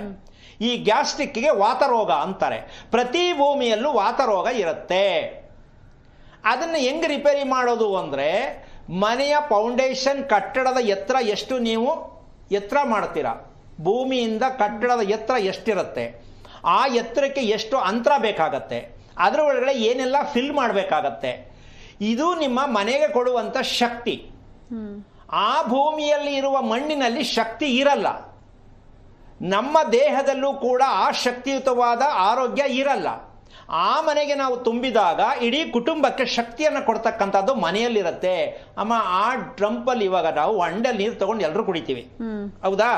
ಹಾಗೆ ಮನೆಯ ವಾಸದ ಮನೆಯಲ್ಲಿ ಶಕ್ತಿ ಇದ್ದಾಗ ಗಂಡನಿಗೂ ಸಿಗುತ್ತೆ, ಹೆಂಡತಿಗೂ ಸಿಗುತ್ತೆ, ಮಕ್ಕಳಿಗೂ ಸಿಗುತ್ತೆ. ಈಗ ಗಂಡ ಹೆಂಡತಿಗೆ ಬುದ್ಧಿ ಹೇಳೋದು ಬೇಡ, ಹೆಂಡತಿ ಗಂಡನ ಬುದ್ಧಿ ಹೇಳೋದು ಬೇಡ. ಈಗ ಏನ್ ಹೇಳ್ತಾಯಮ್ಮ, ಗಂಡ ಹೆಂಡತಿ ಯಾವಾಗ್ಲೂ ಜಗಳ, ಅದಕ್ಕೆ ನಾನು ತಾಯಿ ಮನೆಗೆ ಹೊಟ್ಟೋಗಿದ್ದೀನಿ. ಈ ತರದ ಕುಟುಂಬಗಳು ಎಷ್ಟೊಂದಿಲ್ಲ. ಹೆಣ್ ಕೊಡ್ಬೇಕಾದ್ರೆ ನೀವು ಮನೆ ಕಟ್ಟೋದು ಕರೆಕ್ಟ್ ಆಗಿದೆಯಾ ಅಂತ ಯಾರು ನೋಡ್ತಾರಾ? ಹಿಂದಿನ ಕಾಲದಲ್ಲಿ ಮನೆನೇ ಮೊದಲು ಚೆಕ್ ಮಾಡ್ತಾ ಇದ್ದಿದ್ದು. 2 ದಿನ ಅಲ್ಲೇ ಇದ್ದು ಮನೆ ಚೆಕ್ ಮಾಡಿ ಹೆಣ್ ಕೊಡ್ತಾ ಇದ್ರು. ಈಗ ಎಲ್ಲ ವಾಟ್ಸಪ್ ಮೆಸೇಜ್ ಅಲ್ಲಿ ಲವ್, ವಾಟ್ಸಪ್ ಮೆಸೇಜ್ ಅಲ್ಲೇ ಮದುವೆ ಆದ್ಮೇಲೆ ಅಯ್ಯೋ ಮೊದ್ಲು ಯಾರೋ ಒಬ್ರು ಇದ್ರಂತೆ, ಅವ್ರಿಗೆ ನಮ್ಗೆ ಗೊತ್ತಿಲ್ಲ, ಟೋಪಿ ಹಾಕಿ ಮದುವೆ ಮಾಡ್ಕೊಂಬಿಟ್ರು ಅಂತ ಆಮೇಲೆ ಶಾಸ್ತ್ರ ಕೇಳ್ತಾರೆ ಅಲ್ವಾ? ಇದೇನು ಹೊಸ್ತೇನಲ್ಲ ಬಿಡು. 3 ಮಕ್ಕಳು ತಾಯಿ ಅಂದ್ರೆ ಇವತ್ತು ಈ ಕಡೆ ಆ ಕಡೆ, ಆ ಕಡೆ ಈ ಕಡೆ ಆಗ್ತಾ ಇದೆ. ಎಲ್ಲ ಕೇಳೋಕ್ಕೂ ಬೇಜಾರಾಗ್ತಾ ಇದೆ. ಯಾರು ವಯಸ್ಸಾಗಿ ಮದುವೆ ಆಗದೆ ಇರೋ ಹುಡುಗಿರೇನೋ ಲವ್ ಮಾಡ್ಲಿ, ಓಕೆ. ಮದುವೆಯಾಗಿ ಮಕ್ಕಳಾಗಿ 3-4 ಮಕ್ಕಳು ಹಾಕ್ಬಿಟ್ಟು ಎಕ್ಸ್ಟ್ರಾ ಚೇಂಜ್ ಮಾಡ್ಕೊಳಕ್ ಹೋದ್ರೆ ಏನ್ ಆಗಿರ್ಬೇಡ ನಮ್ಮ ದೇಶದ ಕತೆ, ಏನ್ ಆಗಿರ್ಬೇಡ ನಮ್ಮ ಭೂಮಿ ಕತೆ ಅಂತ ಯಾಕೆ ಪ್ರತಿಯೊಬ್ಬರಿಗೂ ಅರ್ಥ ಮಾಡ್ಕೊಳಕ್ ಆಗ್ತಾ ಇಲ್ಲ? ಯಾಕೆ ಈ ಸಮಸ್ಯೆ ನಮ್ಮ ದೇಶ ಅನುಭವಿಸ್ಬೇಕು? ಬೇಡ, ದೇಶಕ್ಕೆ ಹೋಗೋದು ಬೇಡ, ನಮ್ಮ ಮನೆ ಯಾಕೆ ಅನುಭವಿಸ್ಬೇಕು? ನಾವೇನು ಮಾಡಿಲ್ಲ, ಗೊತ್ತಿಲ್ಲದೆ ಮಾಡಿರುವುದು ಅಂತ ಅವಾಗ ಹೇಳ್ಬಿಟ್ಟಿದ್ದೀನಿ. ಅದೇ ನಿಮ್ಮ ಹೊಟ್ಟೆಯಲ್ಲಿ ಹುಟ್ಟುವ ಸಂತಾನ, ಆ ಸಂತಾನನೂ ಕೂಡ ಹುಟ್ಟುವಾಗಲೇ ಸಮಸ್ಯೆ ಅನುಭವಿಸುತ್ತೆ, ರೋಗದಲ್ಲೇ ಬರುತ್ತೆ. ಅಂದ್ರೆ ನಿಮ್ಮ ಮನೆಯಲ್ಲಿ ಶಕ್ತಿ ಇಲ್ಲದ ಕಾರಣ, ಆ ಶಕ್ತಿ ತಂದೆ ತಾಯಿ ಪಡ್ಕೊಳ್ಳದೇ ಇರುವ ಕಾರಣ ಶಕ್ತಿಹೀನವಾದ ತಂದೆ ತಾಯಿ ಹೊಟ್ಟೆಯಲ್ಲಿ ಶಕ್ತಿಹೀನವಾದ ಮಗು ಬರುತ್ತೆ. ಜೀವನ ಮರೆಲ್ಲ ಪೂರ್ಣವಾಗಿ ಮಗುನೂ ಅನುಭವಿಸುತ್ತೆ ಕರ್ಮ ಅಂತ. ತಂದೆ ತಾಯಿನೂ ಅನುಭವಿಸ್ತೀರಾ, ಆಮೇಲೆ ಇನ್ನೊಂದು ಮಗು, ಆಮೇಲೆ ಇನ್ನೊಂದು ಮಗು, ಎಲ್ಲ ನೋಡ್ಬಿಟ್ಟು ಯಾಕೆ 3 ಮಾಡ್ಕೊಂಡೆ ಅಂತ ಆಮೇಲೆ ಯೋಚನೆ ಬರುತ್ತೆ. ಒಂದನ್ನೇ ರೆಡಿ ಮಾಡ್ಕೊಳಕ್ಕಾಗ್ತಲ್ಲ, 3 ಆಗೋಯ್ತಲ್ಲ ಅಂತ. ಇದೆಲ್ಲ ಸಮಸ್ಯೆಗೆ ಸಿಕ್ಕಾಕೊಳ್ಳೋದಕ್ಕೆ ನಿಮ್ಮ ಮನೆಯ ಶಕ್ತಿಯೇ ಮೂಲ ಕಾರಣ ಆಗತ್ತೆ ಅಂತ. ಇನ್ನು ಮುಂದೆ ದಯವಿಟ್ಟು ನೀವು ಕಟ್ಟಲಿರುವ ಮನೆಗಳ ಬಗ್ಗೆ ಸ್ವಲ್ಪ ಪ್ರಾಣ ಶಕ್ತಿಯನ್ನು ಕೊಡೋದಕ್ಕೆ ಪ್ರಯತ್ನವನ್ನು ಮಾಡ್ತಕ್ಕಂಥದ್ದು ಪ್ರತಿಯೊಬ್ಬರ ಕರ್ತವ್ಯವಾಗಿರುತ್ತೆ. ಈಗ ವಾತ ರೋಗದ ಒಂದು ವಿಚಾರ ಆಯ್ತು. ಇನ್ನ ಪಿತ್ತ, ಅಮ್ಮ, ಇವೆರಡು ಇದು ಬಿಟ್ರೆ ಮನುಷ್ಯನಿಗೆ ಹಾರ್ಟ್ ಅಟ್ಯಾಕ್ ಆಗೋದ್ರಲ್ಲಿ ಯಾವುದೇ ಸಂಶಯ ಇಲ್ಲ. ಈಗ ಮೆಡಿಕಲ್ ಅಲ್ಲಿ ಇದಕ್ಕೆ ಸಂಶೋಧನೆ ಮಾಡಿ ಅಪ್ರಾಣ ಇನ್ನು 50 ವರ್ಷ ಆದ್ರೂ ಮೆಡಿಕಲ್ ಇದಕ್ಕೆ ಜಾಗ ಸಿಕ್ಕಲ್ಲ. ಹಾರ್ಟ್ ಅಟ್ಯಾಕ್ ಏನಕ್ಕಾಗತ್ತೆ ಅಂದ್ರೆ ಮಣ್ಣಿನಿಂದ ಹಾರ್ಟ್ ಅಟ್ಯಾಕ್ ಆಗತ್ತೆ ಅನ್ನೋದ ಚಾಲೆಂಜ್ ಮಾಡಿ ರೂಪಿಸಿ ತೋರಿಸ್ತೀನಿ ನಾನು. ಕಟ್ಟುವ ಮನೆಯ ಮಣ್ಣಿನಲ್ಲಿ ಹಾರ್ಟ್ ಅಟ್ಯಾಕ್ ಮಗುಗಾಗ್ಬೋದು, ದೊಡ್ಡವ್ರಿಗಾಗ್ಬೋದು, ಮದುವೆ ಆದವ್ರಿಗೆ ಆಗದೇ ಇರೋರ್ಗಾಗ್ಬೋದು. ಸಂಶೋಧನೆಯಿಂದ ಸಿಗ್ಲಿಕ್ಕಾಗಲ್ಲ. ನಿಮ್ಮ ಮನೆಯ ಮಣ್ಣಿನಿಂದ, ನೀವು ವಾಸ ಮಾಡುತ್ತಿರುವ ಮಣ್ಣಿನಿಂದ ನಿಮ್ಮ ರೋಗ ರುಜಿನಗಳನ್ನು ಉತ್ಪತ್ತಿ ಮಾಡತಕ್ಕಂತಹ ಶಕ್ತಿ ಇದೆ. ನಮಗೆ ಬೇಕಾಗಿರೋ ಶಕ್ತಿ ಯಾವುದು? ಆರೋಗ್ಯ ಶಕ್ತಿ. ನಾವು ಕಟ್ಟುತ್ತಿರುವ ಮನೆಯಲ್ಲಿ, ನಾವು ಕಟ್ಟಿರುವ ಮನೆಯ ನಿವೇಶನದಲ್ಲಿರ್ತಕ್ಕಂಥದ್ದು ಯಾವುದು? ಅನಾರೋಗ್ಯದ ಶಕ್ತಿ. ಅದಕ್ಕೋಸ್ಕರವಾಗಿ ಮುಂದಿನ ಬಾಗಿಲಿಂದ ಹಿಂದಿನ ಬಾಗಿಲು 2 ಬಾಗಿಲಿಟ್ರೆ, ಹಿಂದಿನ ಬಾಗಿಲು ಪಿತ್ತ ವಾತ ಈ 2 ದ್ವಾರದಲ್ಲಿ 2 ರೋಗಗಳನ್ನ ನಿವಾರಣೆ ಮಾಡಿಕೊಂಡು ಸಮತಟ್ಟವಾಗಿರ್ತಕ್ಕಂಥ ಸತ್ಯವನ್ನು ಇರೋದಕ್ಕೆ ಅಳತೆ ಒಂದೇ ಆಗಿರಬೇಕು. ವಾತ ಪಿತ್ತ ಇರ್ತಕ್ಕಂಥ ಮನೆ ಎಲ್ಲವೂ ಅದೇ ಮನೆನೇ. ಈಗ ನಿಮಗೆ ಹಾರ್ಟ್ ಅಟ್ಯಾಕ್ ಆಗಲ್ಲ, ರಾತ್ರಿ ಮಲ್ಕೊಂಡ್ರೆ ಬೆಳಗ್ಗೆ ಹೇಳ್ತೀನ ಇಲ್ಲ ಅಂತ ಯೋಚನೆ ಮಾಡ್ಕೊಂಡವ್ರು ಬೇಕಾಷ್ಟು ಜನ ಇದ್ದಾರೆ. ಹೆಂಗೆಂಗೋ ಆಯ್ತದೆ, ಬೆಳಗ್ಗೆ ಹೇಳ್ತೀನ ನಾನು, ಅಯ್ಯೋ ಯಾರಿಗಾರು ಹೇಳ್ಬಿಡ್ರಪ್ಪ, ಫೋನ್ ಮಾಡ್ಬಿಡ್ರಪ್ಪ, ಇಲ್ಲಿ ನಡೀರಪ್ಪ, ಅಡ್ಮಿಟ್ ಮಾಡಿ. ಈ ಒಂದು ಭಯವನ್ನು ಉಂಟು ಮಾಡುವುದೇ ನಿಮ್ಮ 2 ಅಳತೆ. ಪ್ರತಿಯೊಬ್ಬರು ಅರ್ಥ ಮಾಡ್ಕೊಳ್ಳಿ. ಎಲ್ಲಿಂದ ಎಲ್ಲಿವರೆಗೂ ಇದ್ರ ಬಗ್ಗೆ ವಾದ ಮಾಡೋಣ. ಮನೆ ಒಂದೇ ಅಳತೆ ಇರಬೇಕು, 2 ಅಳತೆ ಬೇಡ, ಬಾರ್ದು. ಈ 2 ಅಳತೆ ಮಾಡಿಕೊಂಡೇ ನಾವು ಈ ಜೀವನದಲ್ಲಿ ಅನುಭವಿಸ್ತಾ ಇರ್ತಕ್ಕಂಥದ್ದು. ಇನ್ನ ಮೇಲೆ ಪ್ರತಿಯೊಬ್ಬರು ತಿಳ್ಕೊಳ್ಳಿ, ಅಳತೆ ಒಂದೇ, ಆಳ ಒಂದೇ. ಇದು ಪ್ರಪಂಚದ ಇತಿಹಾಸದಲ್ಲಿ ಮೊದಲನೇ ಶಾಕಿಂಗ್ ನ್ಯೂಸ್, ಬ್ರೇಕಿಂಗ್ ನ್ಯೂಸ್ ನಾನು ಹೇಳ್ತಿರ್ತಕ್ಕಂಥದ್ದು. ಇದು ಗಾಬರಿ ಆಗೋದು ಬೇಡಿ. ಮನೆಯ ಕಟ್ಟಡದ ಆಯದ ಅಳತೆ ಜೊತೆಗೆ ಅದರ ಆಳ, ಇದು ನಿಮ್ಮ ಮನೆಗೆ ಶಕ್ತಿ ಕೊಡೋದು. ಫೌಂಡೇಶನ್ ಆಳ ಎಷ್ಟಿರಬೇಕು ಗೊತ್ತಿದೆಯಾ? ಪುರೋಹಿತರು ಹೇಳ್ತಾರಾ? ಇಲ್ಲ. ಹೆಂಗ್ ತಿಳ್ಕೊತೀರಾ ನೀವು? ಇದು ಸಮಸ್ಯೆ ಆಗಿರುವ ಕಾರಣ ಇದನ್ನ ನಿಮಗೆ ಎಚ್ಚೆತ್ಕೊಂಡು ಆದಷ್ಟು ಮಟ್ಟಕ್ಕೂ ನೆಮ್ಮದಿಯಾಗಿರೋದಕ್ಕೆ ಏನು ಬೇಕೋ ಮಾಹಿತಿ ಕೊಡೋಣ. ಆಮೇಲೆ ಇನ್ನೊಂದು ತಿಳ್ಕೊಳ್ಳಿ, ಸುಮ್ಮನೆ ಏನೋ ಕೇಳಬೇಕು ಕಾಟಾಚಾರಕ್ಕೆ ಅಂತವ್ರು ದಯವಿಟ್ಟು ಕರೆ ಮಾಡಬೇಡಿ. ಕಾಟಾಚಾರಕ್ಕೆ ದಯವಿಟ್ಟು ಕರೆ ಮಾಡಿದ್ರೆ ನಾನು ಇದನ್ನು ಸ್ಟಾಪ್ ಮಾಡಬೇಕಾಗತ್ತೆ. ಯಾರಿಗೆ ಆಸಕ್ತಿ ಇದೆ, ಯಾರಿಗೆ ನಂಬಿಕೆ ಇದೆ, ತಿಳ್ಕೊಳ್ಳೇಬೇಕು ಅನ್ನೋರು ದಯವಿಟ್ಟು ಕರೆ ಮಾಡಿ. ಬೇಕಾಬಿಟ್ಟು ಕರೆ ಮಾಡಿ ಸಮಯ ವ್ಯರ್ಥ ಮಾಡಿ ನಮ್ಮನ್ನು ವ್ಯರ್ಥ ಮಾಡಬೇಡಿ. ಆಮೇಲೆ ಚೆನ್ನಾಗಿರೋರು ಕೇಳುವಂಥವ್ರಿಗೂ ಸೈಡ್ಗೆ ಹಾಕ್ಬೇಕಾಗತ್ತೆ. ನಮಗೆ ಸಿಗೋದೇ ತುಂಬ ಟೈಮ್ ಕಮ್ಮಿ, ನಾವು ಮಾತಾಡೋದು ಕಮ್ಮಿ. ಅದಕ್ಕೋಸ್ಕರ ಪ್ರತಿಯೊಬ್ಬರೂ ಭಕ್ತಿಯಿಂದ ತಿಳ್ಕೊಳ್ಳೇಬೇಕು ಅನ್ನೋದಿದ್ರೆ ದಯವಿಟ್ಟು ಕರೆ ಮಾಡಿ, ನಿಮ್ಮ ನಂಬರನ್ನು ಕಳಿಸ್ಕೊಡಿ, ಮಾಹಿತಿ ಕೊಡೋಣ. ಸ್ವಲ್ಪ ತಡ ಆಗತ್ತೆ, ಒಬ್ಬೊಬ್ಬರಿಗೆ ಒಂದೊಂದು ಮಾಹಿತಿನ ತೋರಿಸ್ತಾ ಹೋಗ್ತೀನಿ. ಈಗ ಒಂದು ಚಿತ್ರ ತೋರಿಸ್ಬಿಡೋಣ. ಏನು ಜೀವ ಶಕ್ತಿ ಇರುವ ಮನೆ ಎಷ್ಟರ ಮಟ್ಟಿಗೆ ಸ್ವಲ್ಪ ಕಣ್ಬಿಟ್ಟು ನೋಡ್ಬಿಡಿ. ಹೊಸ ಮನೆ ಇದು, ಪುಣ್ಯಾತ್ಮ ಯಾರೋ ಮಾಡಿದ್ದಾರೆ, ಹೆಸರೇಳೋದು ಬೇಡ. ಈಗ ಇನ್ನೂ ಹೊಸ ಮನೆ ರೆಡಿ ಆಗಿದೆ ನೋಡಿ. ಮನೆ ಒಳಗಡೆ ಕತ್ಲೆ ಕಾಣಿಸ್ತಾ ಇದ್ದೀನಮ್ಮ. ಏನಮ್ಮ ಆಗಬೇಕು? ಮನೆ ಕಾಲ್ರ ಮನೆ ಆಗಿದೆ. ಅದು ಒಂದು ಡೋರು, ಆಮೇಲೆ ಮುಂದ್ಗಡೆ ವಿಧಾನಸೌಧ ಪೋರ್ಟಿಕೋ. ಈ ಪೋರ್ಟಿಕೋ ಹಾಕಾಕೆ ನಮ್ಮ ಕರ್ನಾಟಕ ಜನ ಸತ್ತೋಗ್ಬಿಡ್ತಾ ಇದ್ದಾರೆ. ಎಲ್ಲ ಮನೆ ಕಟ್ಟಿ ಅದು ಯಾವ ಪುರುಷಾರ್ಥಕ್ಕೆ ಪೋರ್ಟಿಕೋ ಹಾಕ್ತಾರೋ. ಆಮೇಲೆ ಮೆಟ್ಲು ಹತ್ತಕ್ಕೆ ಏನಮ್ಮ ಎಷ್ಟು ಮೂಲೆ ಆಯ್ತು ನೋಡಮ್ಮ ಮನೆ, ಎಷ್ಟು ಮೂಲೆ ಲೆಕ್ಕ ಹಾಕ್ತೆ, ಲೆಕ್ಕ ಹಾಕು. ಎಲ್ಲಿಂದ ಆಗತ್ತೆ ಮನೆ ಕಟ್ಬಿಟ್ಟಿತ್ತಾರ ಅಂದ್ರೆ ನಮ್ಮ ಜನಕ್ಕೆ ಯಾಕೆ ಅರ್ಥ ಆಗ್ತಾ ಇಲ್ಲ. ಒಂಟಿ ಕಣ್ಣು, ವೆಂಟಿಲೇಟರ್ ಒಂದ್ ಸೈಡ್ ಪೂರ್ತಿ ಇಟ್ರು. ಕಳ್ತನ ಮಾಡೋ ಮನೆ ಯಾವುದು ಅಂದ್ರೆ ಇದೇನೆ. ನಮಗೆ ಕಣ್ಣು ಭಗವಂತ 2 ಕೊಟ್ಟಿದ್ದಾನಲ್ವಾ, ಬಾಗಿಲ ಪಕ್ಕ 1 ಕೊಟ್ಬಿಡೋದ ಪೂರ್ತಿ ಉದ್ದಕ್ಕೂ, ಕಳ್ಳ ಬಂದು ತೆಗಿಲಿ ಅಂತ. ಇದು ಕಳ್ಳನಿಗೆ ತುಂಬಾ ಅನುಕೂಲ. ಯಾವುದು ಉದ್ದ ವೆಂಟಿಲೇಟರ್ ಇಟ್ರೆ ಕಳ್ಳನ್ಗೆ ಅನುಕೂಲ. ಕ್ಲೀನಾಗಿ ಬೆರಳು ಹಾಕ್ಬಿಟ್ಟು ಟಕ್ಕಂತ ಓಪನ್ ಮಾಡ್ಕೋಬಹುದು. ಇದೆಲ್ಲ ನಮ್ಮ ಜನಕ್ಕಿನ್ನೂ ಅರ್ಥ ಆಗ್ತಾ ಇಲ್ಲ. ನೋಡ, ಕಿಟಕಿ ಅಲ್ಲಿ ಆಕಾಶದಲ್ಲಿ ಐತೆ, ಚಿಕ್ಕದು, ಅದು ಇಷ್ಟೇ ರೂಮ್ ಮಾಡ್ಕೋ ಕಿಟಕಿ. ಏನಮ್ಮ ಒಂದ್ ಮನೆಗೊಂದು ಕಿಟಕಿ ಮಾಡೋ ಗೊತ್ತಿಲ್ಲ, ಒಂದ್ ಬಾಗಿಲು ಅಗಲ ಎತ್ತರ ಎಷ್ಟು ಇರ್ತದೆ ಗೊತ್ತಿಲ್ಲ ಅಂದ್ರೆ ಏನಕ್ರಿ ಮನೆ ಕಟ್ತೀರಾ? ಇಷ್ಟು ಇನ್ವೆಸ್ಟ್ಮೆಂಟ್ ಮಾಡಿ ಮನೆ ಕಟ್ಟವ್ರೆ. ಮೂಲೆಗಳು ಎಲ್ಲೆಲ್ಲೋ ತಿರ್ಕೊಂಡೈತೆ, ಆ ಮೂಲೆ ಎಲ್ಲೋ ಹಿಂದೆ ಐತೆ, ಈ ಮೂಲೆ ತಂದು ಮುಂದಕ್ಕೆ ಇಟ್ಟಿದ್ದಾರೆ. 3 ಮೂಲೆ ಹೊರಗಡೆಯಿಂದ ನೋಡಿದ್ರೆ ಅಮ್ಮ ಆ ಮೆಟ್ಲು ಹತ್ತದ್ ಮಾಡಿದಾರಲ್ಲ, ಅದು ಎಷ್ಟು ಮಕ್ಕಳನ್ನ ಹಾಳು ಮಾಡ್ತದೆ ಅಂತಂದ್ರೆ ಅಂತಿಂತ ಸಮಸ್ಯೆ ಅನುಭವಿಸಲ್ಲ. ಮನೇಲಿರೋ ಹೆಂಗಸರು ಮತ್ತೆ ಗಂಡು ಮಕ್ಕಳು ಎಲ್ಲರೂ ಕೂಡ ಎಲ್ಲೋ ಫಾರಿನ್ ಇರ್ತಾರೆ ಹೊರತು ಆ ಮನೇಲಿ ಯಾರು ವಾಸ ಮಾಡಲ್ಲ. ಎಷ್ಟು ಮನೆ ದುಡ್ಡು ಖರ್ಚು ಮಾಡಬೇಕು ತೀರೋದೇ ಇಲ್ಲ, ಕೆಲಸ ಬೇಗ ಮುಗಿಯೋದೇ ಇಲ್ಲ. ಈಗ ಪ್ಲಾನ್ ಹಾಕಿರೋರು ಯಾರು ಹಾಕಿದ್ರೋ ಪುಣ್ಯಾತ್ಮನ ಗೊತ್ತು. ಈ ರೀತಿ ಮನೆಗಳನ್ನ ಕಟ್ಟಿದ ಮೇಲೆ ಯಾವ ಗೃಹಪ್ರವೇಶ ಮಾಡಿ ಏನು ಪ್ರಯೋಜನ, ಸ್ವಂತ ಮನೇಲಿದ್ದೇನು ಪ್ರಯೋಜನ, ಸ್ವಂತ ಮನೇಲಿದ್ದೇನು ಪ್ರಯೋಜನ, ಆ ಕಿಟಕಿ ಯಾವ ಮೂಲೆಯಲ್ಲಿ ಐತೆ, ಆ ಕಿಟಕಿ ಪ್ರಮಾಣ ಎಷ್ಟು ಮಟ್ಟಕ್ಕೈತೆ, ಅದಕ್ಕೆ ಆಲ್ರೆಡಿ ಈ ಬಾಗಿಲ್ಗೂ ಆ ಕಿಟಕಿಗೂ ಇರ್ತಕ್ಕಂಥ ವ್ಯತ್ಯಾಸಗಳು ಏನು ಅಂತ ಒಂದು ಗೊತ್ತಾಗಿಲ್ಲದೆ ಇರ್ತಕ್ಕಂಥ ರೀತಿಯಲ್ಲಿ ಮನೆ ಕಟ್ಟಿದ್ರೆ ಎಷ್ಟು ಮಟ್ಟಕ್ಕೆ ಸರಿ. ಇದನ್ನ ದಯವಿಟ್ಟು ಪ್ರತಿಯೊಬ್ಬರು ಹಳ್ಳಿಗಳ ಕಡೆ ಈ ತರ ಎಲ್ಲ ಮನೆಗಳು ಕಟ್ಕೊಂಡು ಸಿಕ್ಕಾಬಿಟ್ಟೆ ಕಟ್ತಾರೆ. ಹೌದು, ಇದೆಲ್ಲ ಹಳ್ಳಿ ಸ್ಟೈಲೇ. ಈ ಹಳ್ಳಿ ಅಂದ್ರೆ ಸಿಟಿ ಕಟ್ಟಲ್ಲ ಅನ್ಕೋಬೇಡಮ್ಮ, ಆದ್ರೂ ಇದು ಈ ಮುಂದ್ಗಡೆ ಎಲ್ಲ ಮೆಸ್ಟರ್ಕೆ ಸಾಕೊಂಡು ಯಾರು ಕಟ್ಟಕ್ ಹೋಗಲ್ಲ. ಇದೆಲ್ಲ ರಾಮಾಯಣ. ಯಾವುದೇ ಕಾರಣಕ್ಕೂ ತಿಳ್ಕೊಡಿ, ನಿಮ್ಮ ಮನೆ ದುಡ್ಡನ್ನು ಖರ್ಚು ಮಾಡಿ ಹೆಂಗೆಂಗೋ ವಕ್ರ ಪಕ್ರ ಮನೆಗಳು ಕಟ್ಕೋಬೇಡಿ. ದಯವಿಟ್ಟು ಎಚ್ಚರಿಕೆ ತಗೊಂಡು ಮನೆಗಳನ್ನ ಮಾಡ್ಕೊಳ್ಳಿ, ಒಳ್ಳೇದಾಗ್ಲಿ. ಸಾಮಾನ್ಯವಾಗಿ ಈ ಮನೆ ಅಂತಕ್ಕಂತಹ ವಿಷಯಕ್ಕೆ ಹೋದಾಗ ನಮಗೆ ತುಂಬಾ ಗಾಬರಿ ಆಗತ್ತೆ. ಏನು ಅಂದ್ರೆ ಜೀವನದಲ್ಲಿ ಒಂದು ಸ್ವಂತ ಮನೆ ಬೇಕು, ಎಲ್ರಿಗೂ ಇಷ್ಟ ಆಗತ್ತೆ. ಆದ್ರೆ ಆ ಸ್ವಂತ ಮನೆ ಬೇಕು ಅಂತ ಬಯಸೋದು ಸರಿ, ಆದ್ರೆ ಬಯಸೋದ್ ತಕ್ಕಂತೆ ಒಳ್ಳೆ ಹೆಂಡತಿ ಸಿಕ್ಕಬೇಕು, ಒಳ್ಳೆ ಗಂಡ ಸಿಕ್ಕಬೇಕು, ಒಳ್ಳೆ ಮಗು ಹುಟ್ಟಬೇಕು. ಯಾರು ಬಯಸೋದಲ್ಲಮ್ಮ? ಎಲ್ಲರೂ ಬಯಸ್ತಾರೆ. ಅದಕ್ಕೆ ಕಾರಣ ಯಾರೋ ಶಾಸ್ತ್ರ ಹೇಳೋದು ಜ್ಯೋತಿಷಿಯಿಂದ ಕುಂಡಲಿಯಿಂದ ಬರಲ್ಲ. ಸುಮಾರು ಜನ ಕೇಳ್ತಾರೆ, ಕುಂಡ್ಲಿ ತಗೊಂಡೋಗ್ಬಿಟ್ಟು ನಮ್ಮ ಹುಡುಗಿಗೆ ಒಳ್ಳೆ ಕಡೆ ವರ ಬರ್ತದ ನೋಡಿ. ಕುಂಡ್ಲಿ ತಗೊಂಡೋಗ್ಬಿಟ್ಟು ನಮ್ಮ ಹುಡುಗನಿಗೆ ಒಳ್ಳೆ ಕಡೆ ಹುಡುಗಿ ಸಿಗ್ತಾಳ ನೋಡಿ. ಆ ಕುಂಡ್ಲಿಯಲ್ಲಿ ಹೇಳ್ತಕ್ಕಂಥ ರೀತಿ ನೀತಿ ಯಾವ ಕಾರಣಕ್ಕೋದು ಅರ್ಥಗರ್ಭಿತವಾದ ವಿಚಾರನೇ ಅಲ್ಲ. ಮನಃಶಾಂತಿಗೆ ಏನೋ ಬಂದಿದಾರಲ್ಲ ಅಂತ ಏನೋ ಒಂದು ದಕ್ಷಿಣ ಇಡ್ತಾರೆ ಅಂತ ಏನೋ ಒಂದು ಕಳಿಸ್ತಾರೆ ಹೊರತು ಅದರಲ್ಲಿ ಸತ್ಯಾಂಶವನ್ನ ಹೇಳೋದಕ್ಕೆ ಆಗತ್ತೆ. ಆದರೆ ಇದನ್ನ ಇವರು ರಿಪೇರಿ ಮಾಡ್ಕೊಳಲ್ಲ, ಹೇಳಿದ್ರೆ ನಂಬಲ್ಲ. ಅದಕ್ಕೇನು ಮಾಡ್ತಾರೆ, ಅಷ್ಟಷ್ಟಕ್ಕೆ ತೃಪ್ತಿ ಪಟ್ಟು ಏನೋ ಒಂದು ಹೇಳ್ಬಿಟ್ಟು ಕಳಿಸ್ಬಿಡ್ತಾರೆ. ಹೋಗಮ್ಮ ಇನ್ನೊಂದೆರಡು ಅಮಾವಾಸ್ಯೆ ಕಳೆದ್ಮೇಲೆ ಈ ಕಡೆಯಿಂದ ಯಾರೋ ಹುಡುಗ ಬರ್ತಾನೆ ಅಲ್ವಾ? ಇದನ್ನ ನಂಬ್ಕೊಂಡು ಇವ್ರು ಬಂದು ಅಮಾವಾಸ್ಯೆ ಬಂತು ಕಳೀತು, ಅಮಾವಾಸ್ಯೆ ಬಂತು ಕಳೀತು, ಎಷ್ಟು ಅಮಾವಾಸ್ಯೆ ಬಂದ್ರು ಕಳೀಲೂ ಇಲ್ಲ ಬರಲೂ ಇಲ್ಲ. ಈ ಮಟ್ಟಕ್ಕಾಗಿ ಜೀವನದಲ್ಲಿ ಕುಂಡಲಿಗಳ ಮೂಲಕವಾಗಿ ನಾವು ಕಂಡಿಡ್ಕೋಬೇಕಾಗಿರತಕ್ಕಂಥ ವಿಚಾರ ಏನಪ್ಪಾ ಅಂದ್ರೆ, ನಾವು ಎಷ್ಟು ವೀಕ್ ಆಗಿದ್ದೀವಿ, ದೌರ್ಬಲ್ಯತೆ ಆಗಿದೆ ನಮ್ಮಲ್ಲಿ, ಶಕ್ತಿವಂತರಾಗಿ ಯಾಕಾಗಿಲ್ಲ. ನಮ್ಮ ವಂಶಸ್ಥರು ಎಷ್ಟು ಶಕ್ತಿವಂತರಾಗಿದ್ರ, ಅವರ ದೌರ್ಬಲ್ಯ ಏನಿತ್ತು, ಅವರ ಜೀವನ ಹೇಗಿತ್ತು, ಅದು ಕುಂಡಲಿಲಿರ್ತಕ್ಕಂಥ ಸತ್ಯ. ನೀವು ಮಕ್ಕಳ ಬಗ್ಗೆ ಹೋಗಿ ಕುಂಡಲಿ ತಗೊಂಡೋಗಿ ಕೇಳಕ್ ಹೋದ್ರೆ ಅವ್ರು ಅದನ್ನು ವಿಮರ್ಶೆ ಮಾಡಿ ಹೇಳಬೇಕಾದ್ರೆ ವಂಶಸ್ಥರನ್ನ ಗುರುತಿಸಿ ಇವು ಮಗನಿಗೆ ವಿಚಾರ ಹೇಳಬೇಕು. ಯಾರೇ ಆಗಲಿ ಪ್ರಪಂಚದ ಇತಿಹಾಸದಲ್ಲಿ ಕುಂಡಲಿ ನೋಡಿ ವಂಶಸ್ಥರನ್ನ ಗಮನಿಸಿ ಹೇಳ್ತಾ ಇರ್ತಕ್ಕಂಥ ಏಕೈಕ ವ್ಯಕ್ತಿ ನಾನೊಬ್ನೇ. ಇನ್ನು ಮಿಕ್ಕದವರೆಲ್ಲ ಅಷ್ಟೇ, ಹುಡುಗಿಗೆ ಮದುವೆ ಆಗ್ಬೇಕಾ ಅದು ಹೇಳ್ಬಿಡ್ತಾರೆ ಕಳಿಸ್ತಾರೆ, ಹುಡುಗನಿಗೆ ಮದುವೆ ಆಗ್ಬೇಕಾ ಹೇಳ್ತಾರೆ ಕಳಿಸ್ತಾರೆ. ಸತ್ಯವನ್ನ ಹೇಳೋದೂ ಇಲ್ಲ, ಅದನ್ನ ಕ್ಲೀನ್ ಮಾಡೋದೂ ಇಲ್ಲ, ಹೇಳ್ಕೊಡೋದೂ ಇಲ್ಲ ಅಂತ ನಾವು ಅವ್ರಿಗೆ ಹೇಳಕ್ಕಾಗಲ್ಲ. ಯಾಕೆ ಅಂದ್ರೆ ನಮ್ ದುರಾದೃಷ್ಟ ಅಂತ ತಿಳ್ಕೊಂಡು ಸರಿಯಾದವ್ರನ್ನ ಆರಿಸ್ಕೊಂಡು, ಯಾಕೆ ಅಂತಂದ್ರೆ ಇಲ್ಲಿ ಪ್ರತಿಯೊಂದು ಸಂದರ್ಭದಲ್ಲೂ ಕೂಡ ನಮಗೆ ಸಿಗುವಂತ ಡಾಕ್ಟರ್ ಕಾಯಿಲೆ ಏನು ಅಂತ ನಿರ್ದಿಷ್ಟವಾಗಿ ಗಮನಿಸ್ತಾರೆ ಅಲ್ಲಮ್ಮ. ಏನ್ ಕಾಯಿಲೆ ಇದೆ ಅಂತ ಗುರುತಿಸ್ತಾರೆ, ಅದಕ್ಕೆ ಮೆಡಿಸಿನ್ ಕೊಡ್ತಾರೆ.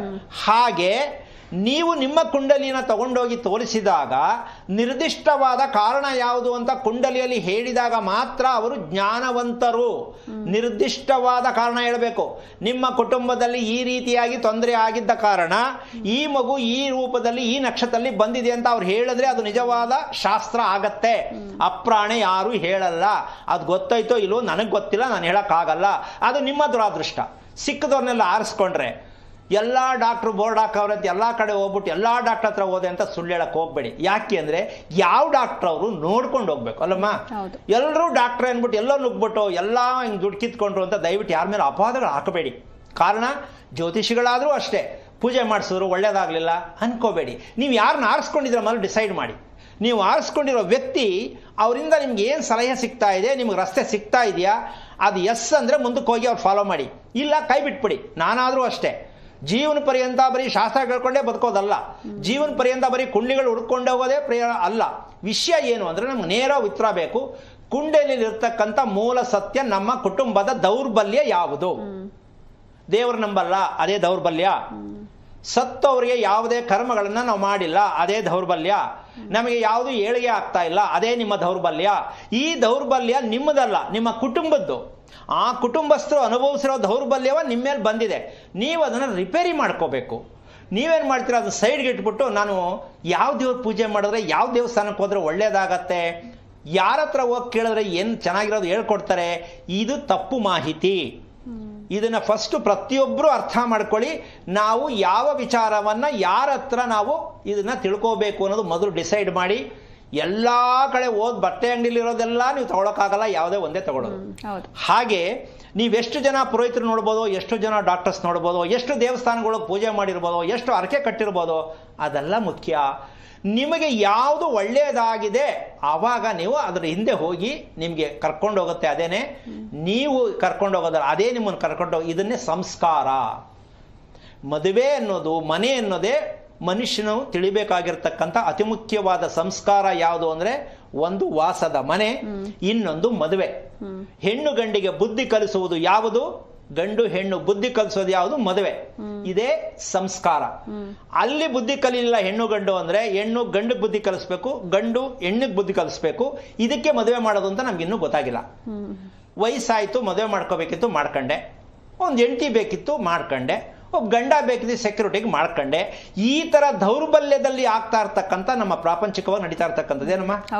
ಕಾರಣ ಕೊಟ್ಟು ಮದುವೆ ಮಾಡ್ಕೊಳ್ಳೋದು, ಕಾರಣ ಕೊಟ್ಟು ಮಗು ಮಾಡ್ಕೊಳ್ಳೋದು, ಕಾರಣ ಕೊಟ್ಟು ಮನೆ ಕಟ್ಟೋದು. ಇದನ್ನು ದಯವಿಟ್ಟು ಬಿಟ್ಟು ನೀವು ಶಕ್ತಿವಂತರು ಆಗೋದಕ್ಕಿಂತ ಹೆಚ್ಚಾಗಿ, ಅದು ನೀವು ಶಕ್ತಿವಂತರಾಗೋದಕ್ಕಿಂತ ನಿಮ್ಮ ವಾಸದ ಮನೆಯಲ್ಲಿ ಶಕ್ತಿ ಇದೆಯಾ ಇದನ್ನು ಗುರುತಿಸ್ಕೊಳ್ಳೋಕ್ಕೋಸ್ಕರವಾಗಿ ನಿಮಗೆ ಪ್ರತಿಯೊಂದಕ್ಕೂ ನಾನು ಇಷ್ಟೊಂದು ಮಾಹಿತಿ ಕೊಡ್ತಾ ಇದ್ದೀನಿ. ಗಾಬರಿ ಆಗದೆ ತಾಳ್ಮೆಯಿಂದ ವಿಚಾರಗಳನ್ನ ತಿಳ್ಕೊಳ್ಳೋದಕ್ಕೆ ಫೋನ್ ಮೂಲಕವಾಗಿ, ಯಾಕೆ ನಾನು ಎಲ್ಲವನ್ನೂ, ಎಷ್ಟೋ ಜನ ಗುರುಗಳು ನಮ್ಗೆ ಫೋನ್ ಸಿಗ್ತಾ ಇಲ್ಲ ಅಂತ ಹೇಳ್ಬಿಟ್ಟು ಅರ್ಧ ರಾತ್ರಿ ಮಾಡೋರು ಇದ್ದಾರೆ. ಹೋಗ್ತಾ ಎಷ್ಟೊತ್ತಲ್ಲಿ ಬೇಕಾದ್ರೂ ಫೋನ್ ಮಾಡ್ತಾ ಇರ್ತಾರೆ. ಆದರೆ ಒಂದು ತಿಳ್ಕೊಳ್ಳಿ, ಇದಕ್ಕೆಲ್ಲ ಯೋಚನೆ ಮಾಡಿ ಈ ನಿರ್ಧಾರಕ್ಕೆ ಬಂದೆ. ಎಲ್ಲರಿಗೂ ನಾನು ಫೋನಿಗೆ ಸಿಗ್ಲಿಕ್ಕೆ ತುಂಬ ಕಷ್ಟ ಇದೆ, ಹಾಗಂತ ನೀವು ಬೇಜಾರು ಮಾಡ್ಕೋಬಾರ್ದು. ಈ ಒಂದು ಸರಳೋಪಾದಾಯದಲ್ಲಿ ಪ್ರತಿಯೊಬ್ಬರಿಗೂ ಎಷ್ಟು ಜನ ಕರೆ ಮಾಡ್ತಾರೆ, ಅವರಲ್ಲಿ ಎಷ್ಟು ಜನ ನನ್ನ ಆರಿಸ್ಕೋತಾರೆ, ಅದರಲ್ಲಿ ನಾನು ಎಷ್ಟು ಜನ ಆರಿಸ್ಕೋತೀನಿ. ಈ ಒಂದು ಪ್ರಕ್ರಿಯೆಯಿಂದ ಒಳ್ಳೆಯದಾಗೋದು ಬೇಕು ಅಂದರೆ ಅವರು ನಾವು ಭೇಟಿ ಆಗ್ತೀವಿ ಫೋನಲ್ಲಿ. ಆಗಲಿಲ್ಲ ಅಂದರೆ ನಾವು ಫೋನ್ ಮಾಡಿದಾಗ ಅವ್ರು ತೆಗಿಯಲ್ಲ, ಅವ್ರು ಫೋನ್ ಮಾಡಿದಾಗ ನಾವು ತೆಗಿಯಲ್ಲ. ಇದೆಲ್ಲ ನಡೆಯುತ್ತೆ. ಆದಷ್ಟು ಮಟ್ಟಕ್ಕೂ ನಿಮ್ಮ ಕರ್ಮ ಕಳೆದಿದೆ, ನಿಮ್ಮ ದೌರ್ಬಲ್ಯಗಳು ಕಳೀತಾ ಇದೆ ಅಂದರೆ ಈ ಸತ್ಯವನ್ನು ಅರ್ಥ ಮಾಡಿಕೊಂಡು, ಈ ಕಾರ್ಯಕ್ರಮದಲ್ಲಿ ಬರ್ತಾ ಇರ್ತಕ್ಕಂಥ ಪ್ರತಿಯೊಂದು ವಿಚಾರಗಳನ್ನ ನೀವು ಅರ್ಥ ಮಾಡಿಕೊಂಡು ನಮ್ಮೊಟ್ಟಿಗೆ ಕೈ ಜೋಡಿಸಿ. ಏನು ಗುರುಗಳೇ ನಮಗೆ ದಾರಿ ತೋರಿಸಿ, ಈ ಸತ್ಯವನ್ನು ನೀವು ಪ್ರತಿಯೊಬ್ಬರು ಅರ್ಥ ಮಾಡ್ಕೊಳ್ಳಿ. ಏನು ಕೇಳಕ್ಕೆ ಹೋಗಬೇಡಿ, ಬೇಡಿಕೆ ಇಡಬೇಡಿ, ನಮಗೆ ಜೀವನದ ದಾರಿ ತೋರಿಸಿ ಅಷ್ಟೇ. ಒಂದೇ ಮಾತು ಹೇಳ್ಬೇಕು ನೀವು. ಮಕ್ಕಳದು, ಗಂಡಂದು, ಹೆಂಡ್ತಿದು, ಆಸ್ತಿದು, ಮನೆದು ಯಾವುದು ಬೇಡ, ಎಲ್ಲ ಸೇರಿ ಒಂದೇ, ನಮಗೆ ದಾರಿ ಬೇಕು. ಈ ದಾರಿ ಅಂತಕ್ಕಂಥದ್ದೇ ನಿಮ್ಮ ಆರೋಗ್ಯ. ಆ ಆರೋಗ್ಯ ಅಂತಕ್ಕಂಥದ್ದು ಮುಂದಿನ ವಿಚಾರ ಇರೋದೇ ರಹಸ್ಯ. ನಿಮ್ಮ ಕುಟುಂಬದ ಪೂರ್ಣವಾದ ರಹಸ್ಯ ನಿಮ್ಮ ಜನ್ಮ ಕುಂಡಲಿ ಮತ್ತೆ ನಿಮ್ಮ ವಾಸದ ಮನೆ ತೋರಿಸುತ್ತೆ. ಯಾವ ರೀತಿ ಮನೆ ಕಟ್ಟಿದ್ದೀರಾ ನೋಡ್ಕೊಳ್ಳಿ ಅಂತ. ಆ ಕುಂಡ್ಲಿ ನೋಡಿ ನಾವು ಕಂಡುಹಿಡಿತೀವಿ ಯಾವ ಥರ ಮನೆ ಕಟ್ಟಿದ್ದೀರಾ ಅಂತ. ಅದಕ್ಕೆ ನಿಮಗೆಲ್ಲ ಮಾಹಿತಿ ಕೊಡ್ತಾ ಇದ್ದೀನಿ. ಇದೆಲ್ಲ ಸತ್ಯ ನಿಮಗೆಲ್ಲ ಅರ್ಥ ಆಗಿದೆ ಅಂತ ಹೇಳ್ತಾ ಕಾರ್ಯಕ್ರಮ ಮುಗಿಸ್ತಾ ಇದ್ದೀನಿ. ಜೈ ಶ್ರೀರಾಮ್. ಖಂಡಿತ ಗುರುಜಿ, ಇನ್ನು ಇಷ್ಟು ಹೊತ್ತು